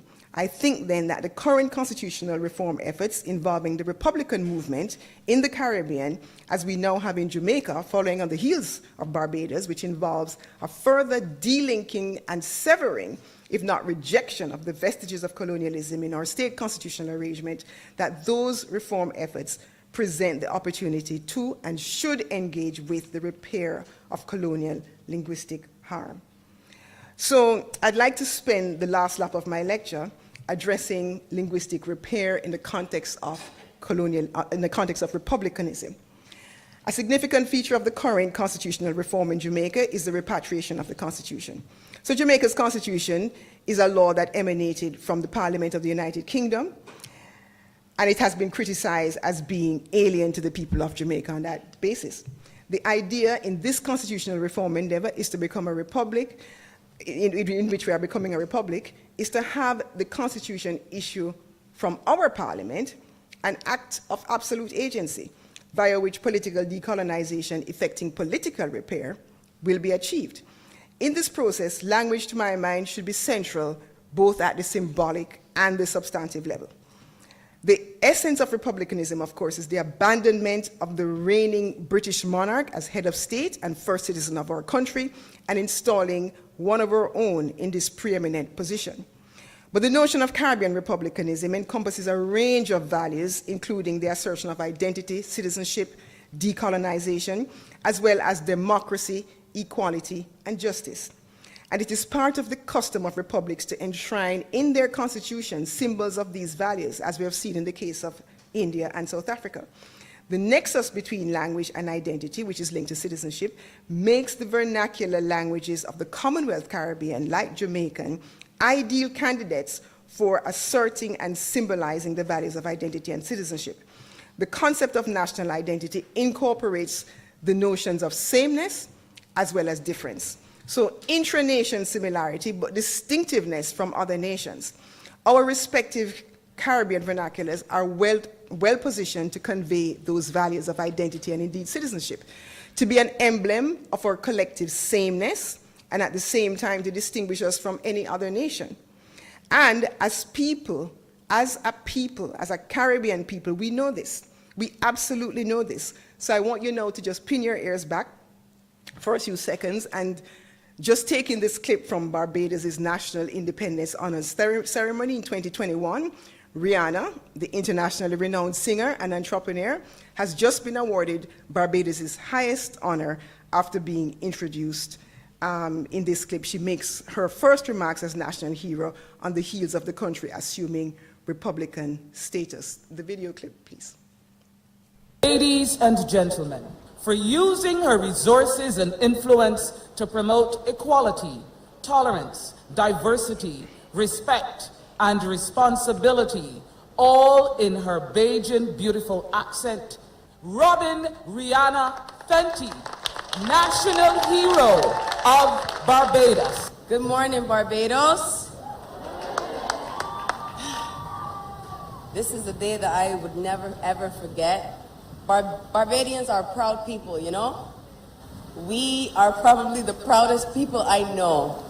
And no matter where I go in the world, I take that pride with me. No matter where we go, the world is going to know that we Bajan to the bone. No matter if it's the accent. There we have it. Bajan as emblematic of national identity. Our vernaculars are good candidates for this. They are each a unique linguistic variety. Caribbean people all speak their respective vernaculars. Not all of us speak or understand English. And as we can see from the video clip, people also have begun to develop very overt positive sentiments around speaking their Caribbean language, which signals solidarity and friendship. English doesn't carry out that function for us.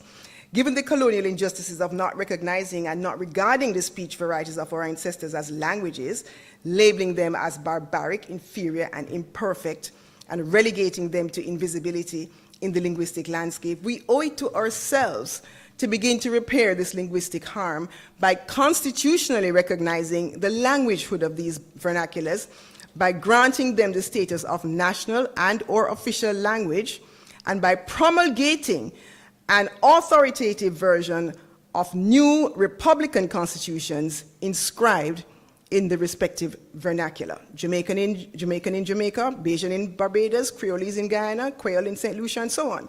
By that constitutional act, we begin linguistic repair of the damage, a repositioning of our speech as worthy among languages, a language that is civilized, a language that is civilizing in its assertion that we exist as citizens, not as subjects, civilizing in its creation and maintenance of a distinct Caribbean identity, in its resistance to Anglicization, and my coinage would be Anglophonization, and in its signaling of a rejection of colonial values and the legacy of coloniality. The Republican values of democracy, equality, and justice demand substantive linguistic repair. They require social participation and inclusion, non-discrimination, and fairness. Within the context of our Caribbean language situation, in which there is a significant mass of vernacular dominant speakers and monolingual speakers of the respective vernacular, conquest diglossia is effectively exclusionary, indirectly discriminatory, and presents a challenge to even the most fundamental notions of fairness, particularly in criminal proceedings. All across the independent Caribbean, Commonwealth Caribbean, we have justice systems whose de facto official policy is that proceedings are to be conducted in English. The Chief Justice of Jamaica, though, is on record in pointing out that the majority of litigants in the parish courts of Jamaica are patois speakers, speakers of the Jamaican vernacular. This state of affairs raises questions not just of due process. Are all accused persons understanding the proceedings in which they are involved? That's one issue. But it raises as well questions of discrimination against court users who are vernacular dominant speakers. These speakers are, of course, obliged to use their language when they interact with the justice system. But we have justice systems which are complicit in perpetuating the concealment and invisibility of Caribbean vernacular languages. And this invisibility occurs even when the vernacular language is patently distinct from the official language by virtue of its lexicon. So French Creole vernacular speakers in official English St. Lucia suffer discrimination by this invisibility treatment. Vernacular speakers, like the Creole dominant speaker in St. Lucia, are typically not afforded professional interpretation services, as would be provided for a French speaker from France.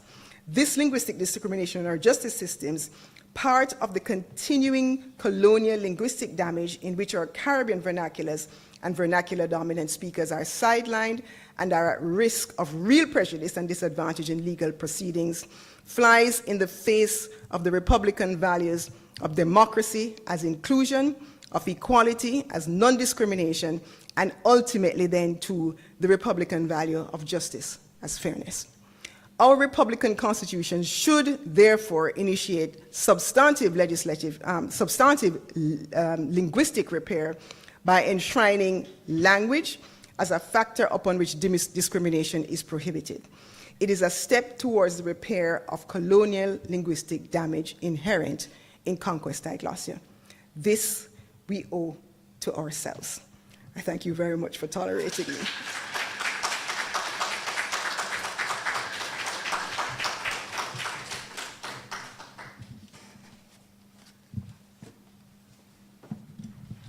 Thank you, Doc. Dr. Celia Brown-Blake. Me think said the applause need to be a little bit more hearty. And since she's given me full permission to be my good Jamaican self and talk comfortably in my own language, I am now very comfortable. Thank you. Thank you for beginning that process of repair, even for your MC. Can you know, so when you not talk good English on the platform, people snicker and laugh after on a little bit, right? So till students have to say, Miss, me can't explain to you in a patois.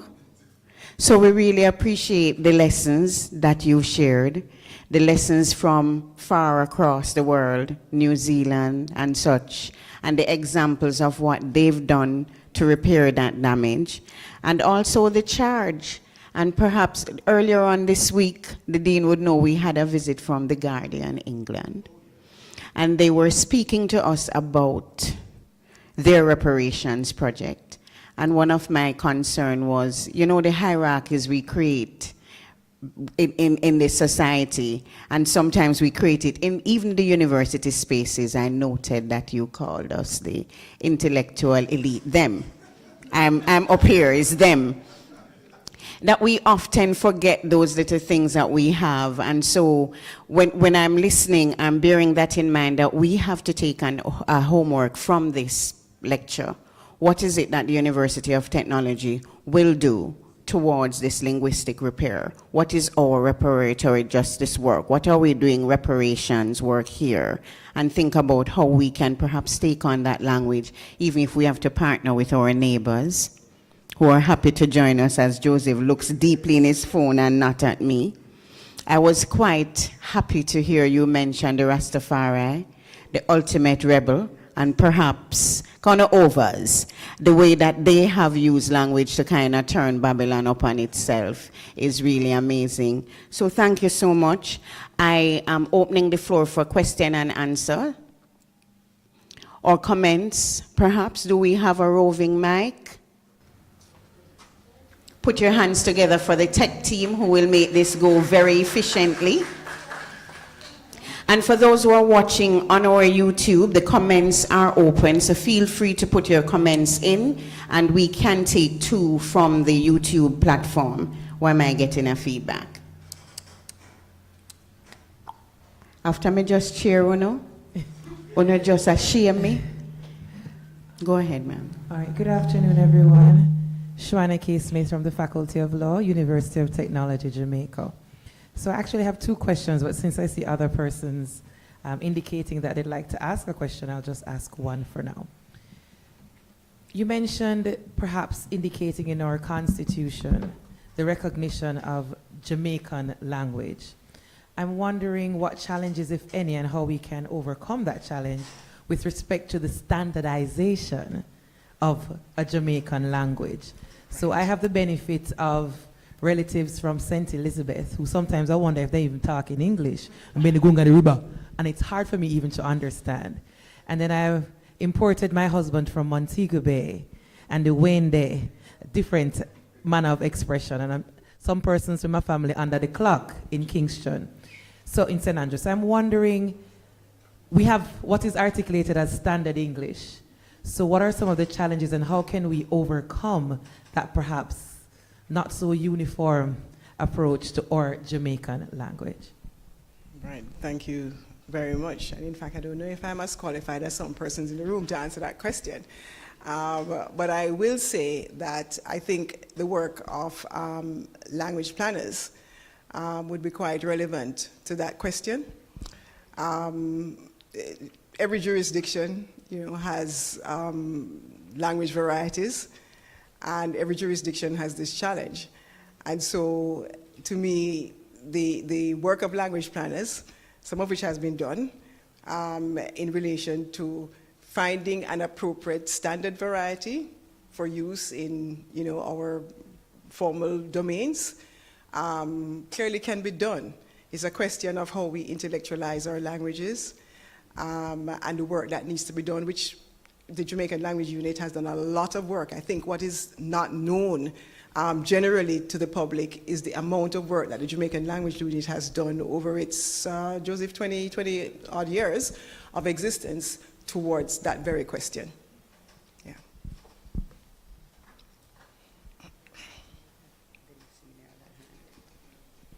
Dr. Blake, John Robinson. Hello, John. New member of staff at the Actuarial Science Department here. Mm-hmm. I would ask, what is an actuary doing in the linguistics department? This actuary is here because of you. Right. You talked about, the language and the oral tradition of the language and speaking the language. But I'm worried about, somewhat related to your question there on standardization, the written version. Mm-hmm. First of all, is there a standard way of writing dialect that might be acceptable in courts and such like that? What are your thoughts?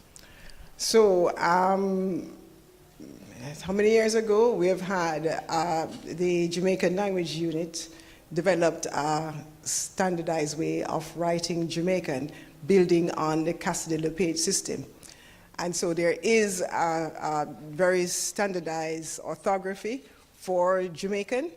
And in fact, many people are quite literate in this orthography. I think the University of the West Indies, and correct me too, maybe the Language Training and Research Center, have trained persons in the use of this orthography. And there are many of us who have graduated who are quite literate in this orthography. So this is what I'm saying, that the Jamaican Language Unit has done, they've done the work. They've absolutely done the work.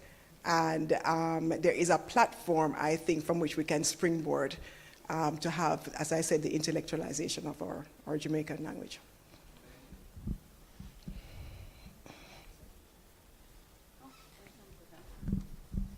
You had a question? Oh, go ahead. Tressica, are there any questions on the YouTube platform that we could perhaps take one? None? You're not seeing any? Just the comments and the congratulating of you, Doc? I think that was a beautiful presentation. I will you. just keep listening and listening. Thank you so much. Based on the different facets that you actually examined. I just want to find just a simple one. Can you speak Patois? Yes, I can. But what, even your response... Actually, my friends accuse me. My friends accuse me that I can't speak it. So obviously, I probably speak a very misselected variety of Jamaican. But yes, I can speak Patois.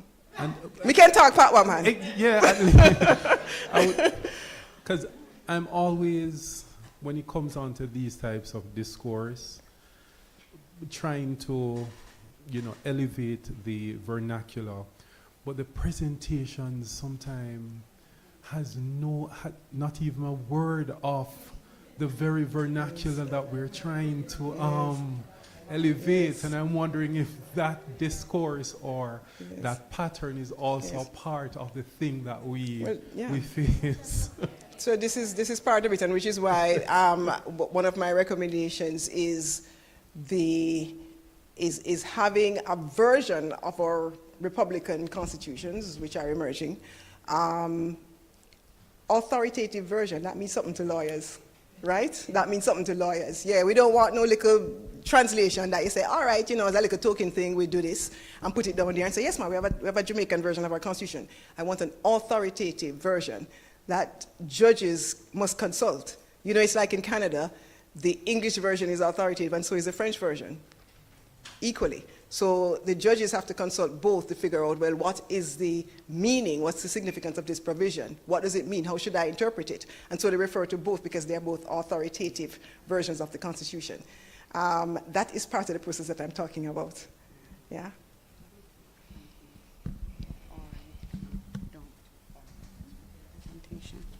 Okay, thank you. I'm asking Doc not to go too far. Is it that you raised your hand, sir? And is it that you want to borrow this mic because you refuse to go to the one in the middle? No, I think I can stand here. No, for the people online, you need a mic, sir. All right. First of all, thanks for a stimulating presentation, Dr. Brown Blake. The question, though, that I'd like to ask in your capacity as a jurist is going to be the fact that in your presentation, you spoke about some of the challenges that the Creole speaker has in the court system. And I'm wondering if an equal challenge isn't the fact that when he or she gets there, the language of the law locks him or her out. So that's one I'd like you to comment on. And as we debate and wrestle with whether or not we keep the Privy Council, I'd like you to comment on that particular issue, because apparently the opposition and the government are at loggerheads right now as to how we proceed. But the thing is, to what extent is it a legitimate claim that we keep the Privy Council, especially since my information is that some non-English speakers going to a court of law, there is no accommodation for them in Britain. Consequently, after they have said their part, all the recording says, he spoke. That's it. You know, so, I mean, please comment on that. So I agree with you that legal jargon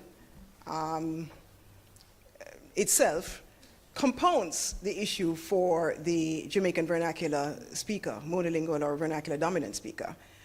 So there are two hurdles. I mean, for people like us, there's one hurdle. We have to figure out what the legalese means, right? For the vernacular speaker, there is a language gap, and then that's compounded for that person by the legalese. So I agree with you on that score. You know, it's interesting that you raised this thing about the Privy Council. When I was studying in the UK, and I thought that as part of my education, I should make a visit to the Privy Council. And so a case from Jamaica was being heard, and the then DPP, Mr. Kent Pantry, was leading the case for the Crown at the time. And he told me the story of a previous case that he was in. And he said to me that, because you know that in a lot of cases, British barristers represent the defendants in these Privy Council cases, right? Arising from, say, Jamaica. And he said that the British barrister was making a point because the evidence, the transcript, stated, this is the exact thing that I remember, shot the man and come.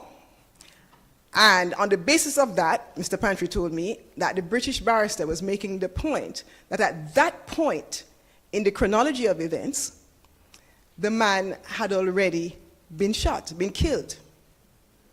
This is the submission he's making to the court. Shot the man and come. Because, of course, shot is a past tense of shoot, and therefore it must be past, right?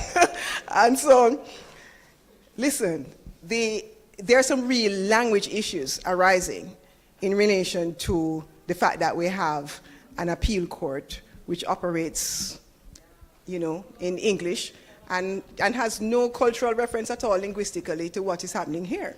So Mr. Pantry was faced with having to correct the barrister, yeah? And so there are linguistic issues. I am not going to comment on the other questions, all right? But I'm just saying, from my point of view, in terms of what I'm interested in, there are certainly language communication issues arising in the fact that the way in which the Privy Council operates, with typically English barristers representing defendants from here, it creates language challenges as well. Yeah. Thank you for your lecture, very insightful. Thank you.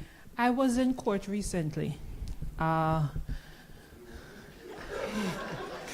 Yes, in what capacity? about 2 weeks ago. In what capacity? It was traffic court. So not any high-level court, right?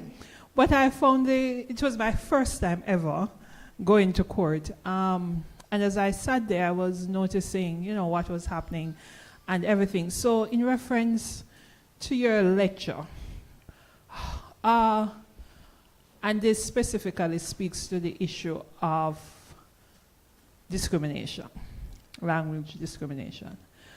If we have a court setting like what I witnessed, where, say, we do get the proper legal framework in place, but the judge and the other court administrators are, say, speaking in English. That's what I observed, right? Yes. And those of us who work, under the chart are there to represent ourselves. Something as simple as, say, traffic court, right? So as I watched, I noticed that people would go up and they would represent themselves using our Jamaican Creole, fine. And the judge, it was accepted, not a problem at all. But I remember at one point, as I observed everything, the judge had to go outside to check a vehicle. And when the police officer, asked all of us to rise, and we did, and she said, God save the king.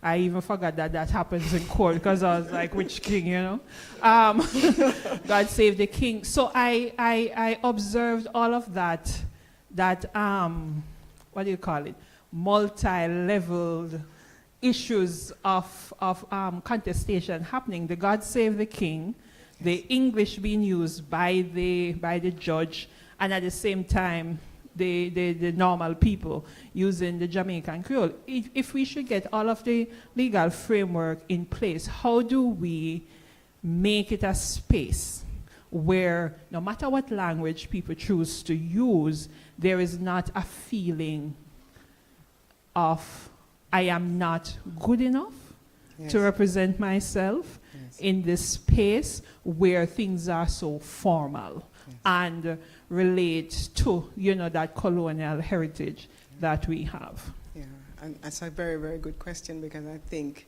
it will take a very well-considered, thought-out language policy for the court system, for the justice system, to begin to move towards the kind of space, environment, acceptability, people feeling comfortable in that space. And I don't think it's just language that has to be adjusted. There are other things that need to be adjusted for people to feel comfortable in our court system. So I think it will take not just a comprehensive look at the language policy, and of course enacting the relevant legislation to facilitate that transformation, but I think other things need to be examined. I mean, simple things, just even the layout of a courtroom, and how we receive people into the court.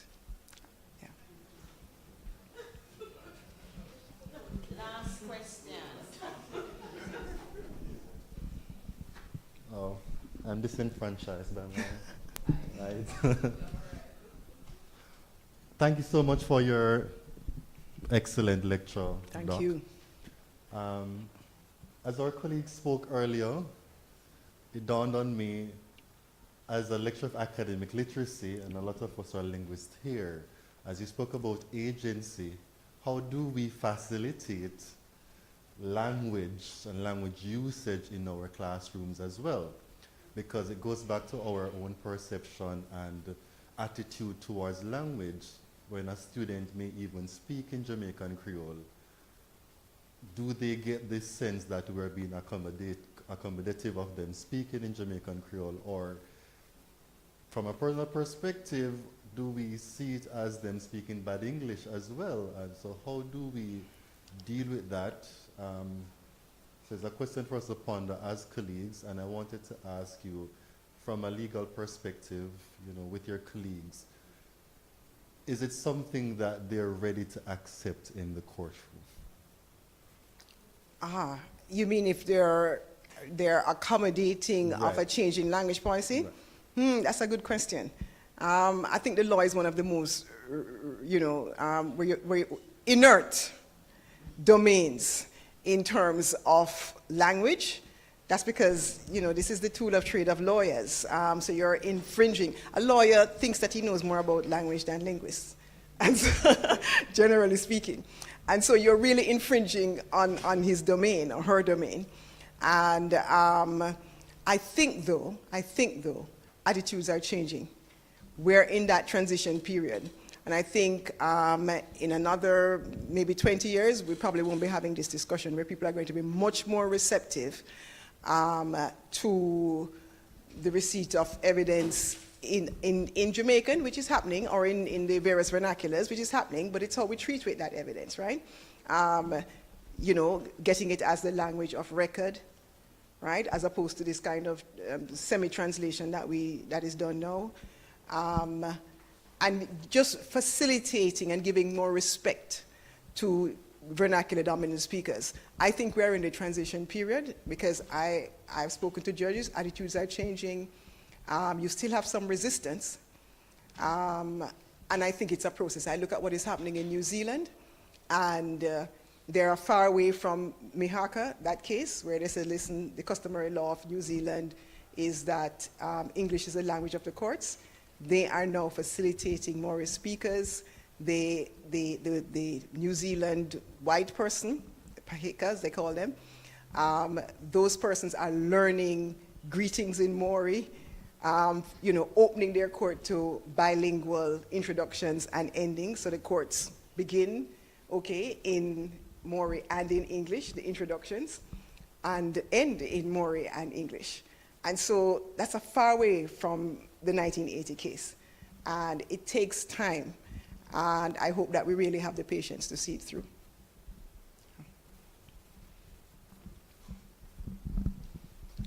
We did get 2 from YouTube, so we want to acknowledge, since we're functioning in a hybrid environment.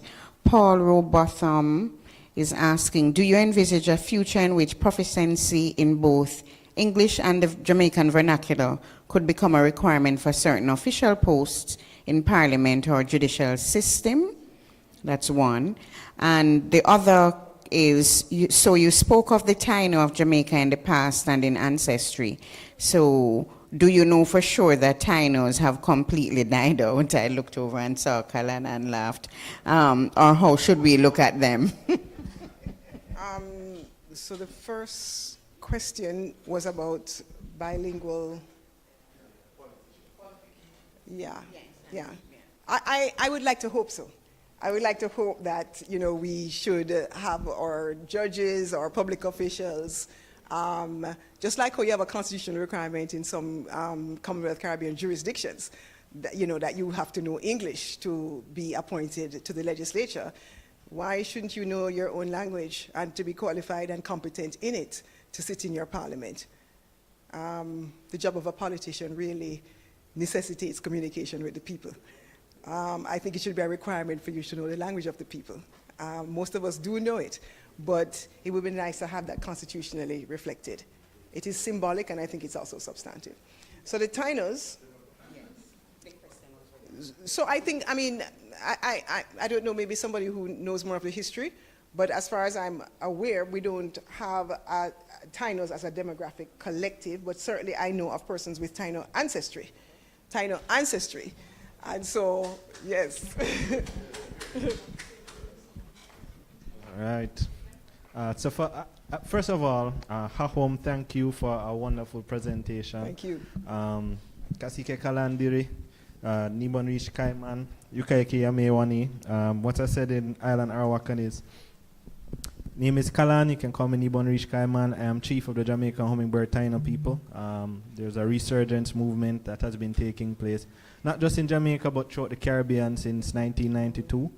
Some islands there has been DNA research that has been done, and it's a very big movement. Yes, and I give thanks for that. And you know what you've been sharing, we have relatives with the Maori communities and others. There are Caribbean indigenous organizations like COIP, Caribbean Organization of Indigenous People, and others that is moving for advocacy and the things that you're speaking of. Some of them were consultants to even the CARICOM 10-point plan, why these notions are in it about indigenous language and indigenous people. Just wanted to comment and share, as you mentioned about the Constitution and going towards Republic, our community has put twice towards the government about just simply including Taino and Maroons in the preamble. And with what you have shared, we will now also include in having the preamble in our Jamaican Creole. I don't see no reason that's a simple ask, something that could be done in short order if everybody agrees. We, the people of Jamaica, you know, say this, say that, say that. So thank you again for putting this forward. Thank you. Thank you very much. Thank you so much, Doc, for your presentation and the glowing comments on YouTube. Put your hands together. Thank you. And we want to acknowledge those in Jamaica who've been doing work in terms of prioritizing the Jamaican language. I've listened news on News Talk in Patois. I have heard even our Minister of Culture reading our Bible in Patois for the last 3 years or so, or perhaps earlier on. So thank you so much. To formally thank Dr. Brown Blake, I'm going to ask that we have Dr. Henry Lewis and Dr. Kai Barrett, who will both give a presentation to not just our guest speaker, but also our distinguished Pam Kelly. And then we will invite Mr. O'Neill Madden to come and give the formal vote of thanks. Kai, you're looking for the things? They're right down here. Come, please and thanks. On a clapper. Where's Dr. Lewis? So Dr. Lewis, you know me, no know which one on the name, so you just didn't move to help me out.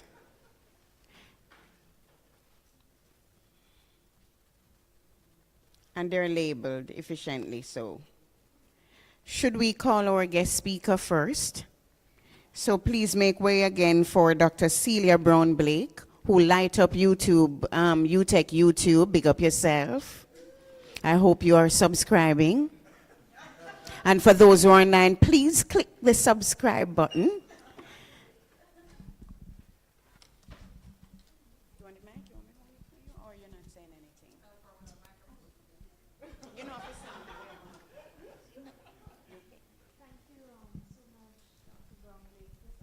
Insightful presentation, and we all appreciated it. And I know, Ms. Kelly, this is something that you've been working on, and it just continues with your legacy. Thank you so much. Thank you so very much. And we invite Mrs. Pam Kelly.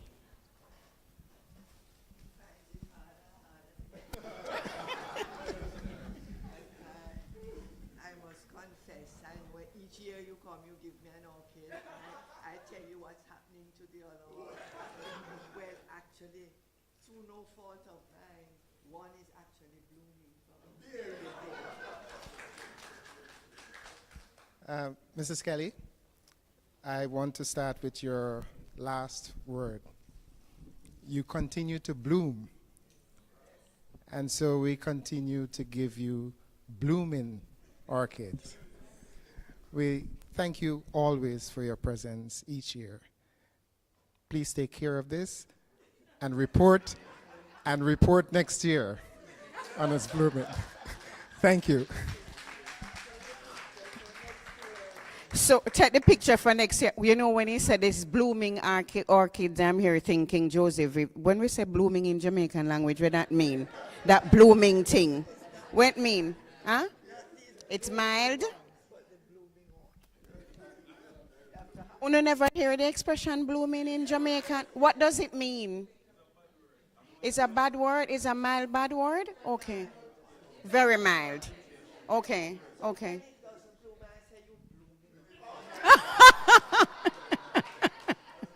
Is you doing the vote?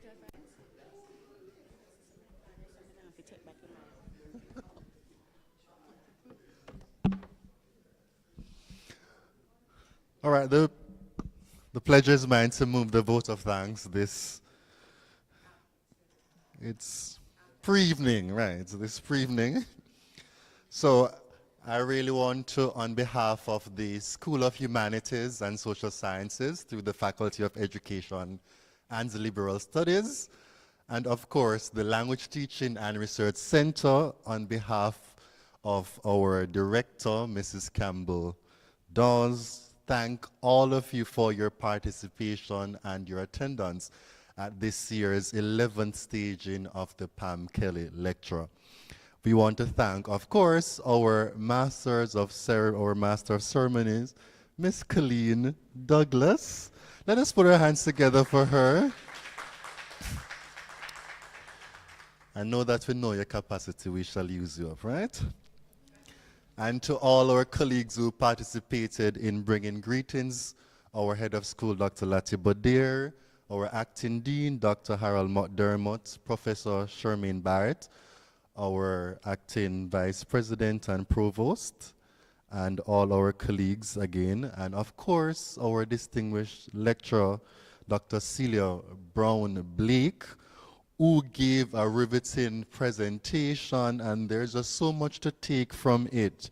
We owe ourselves the linguistic repair, which means that we ought to be the agents of that, repair. And no foreign language should be our, you're not listening enough.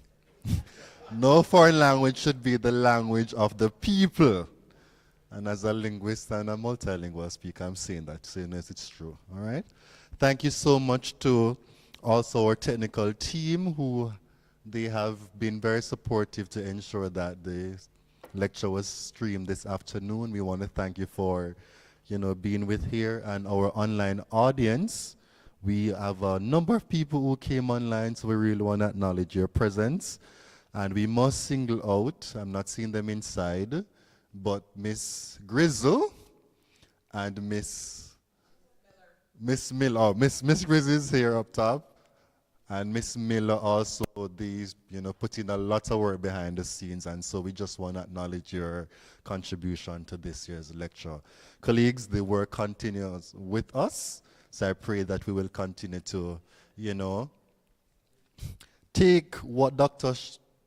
Brown Blake shared with us this afternoon, and have yourself a wonderful evening. Thank you so much, Mr. Madden. Dean, I promise next year I'll be as fluent with just saying all the names of faculty and departments and those kinds of things. And thank you so much to our wonderful audience. May our students who, that Gen Z picking them, who are going to be online, may they watch it on YouTube, may they learn from it. May those of you who are in the classroom remind them of the importance of informing themselves so they too can be a part of the conversation of linguistic repair. So thank you so much. Have a wonderful evening wherever you go. Take care of the traffic and be patient with the cars at the gate. Going out, we have a little refreshment stand outside, I'm told. So if you're like me, by now you're very, very hungry. Please eat well. Have a wonderful evening.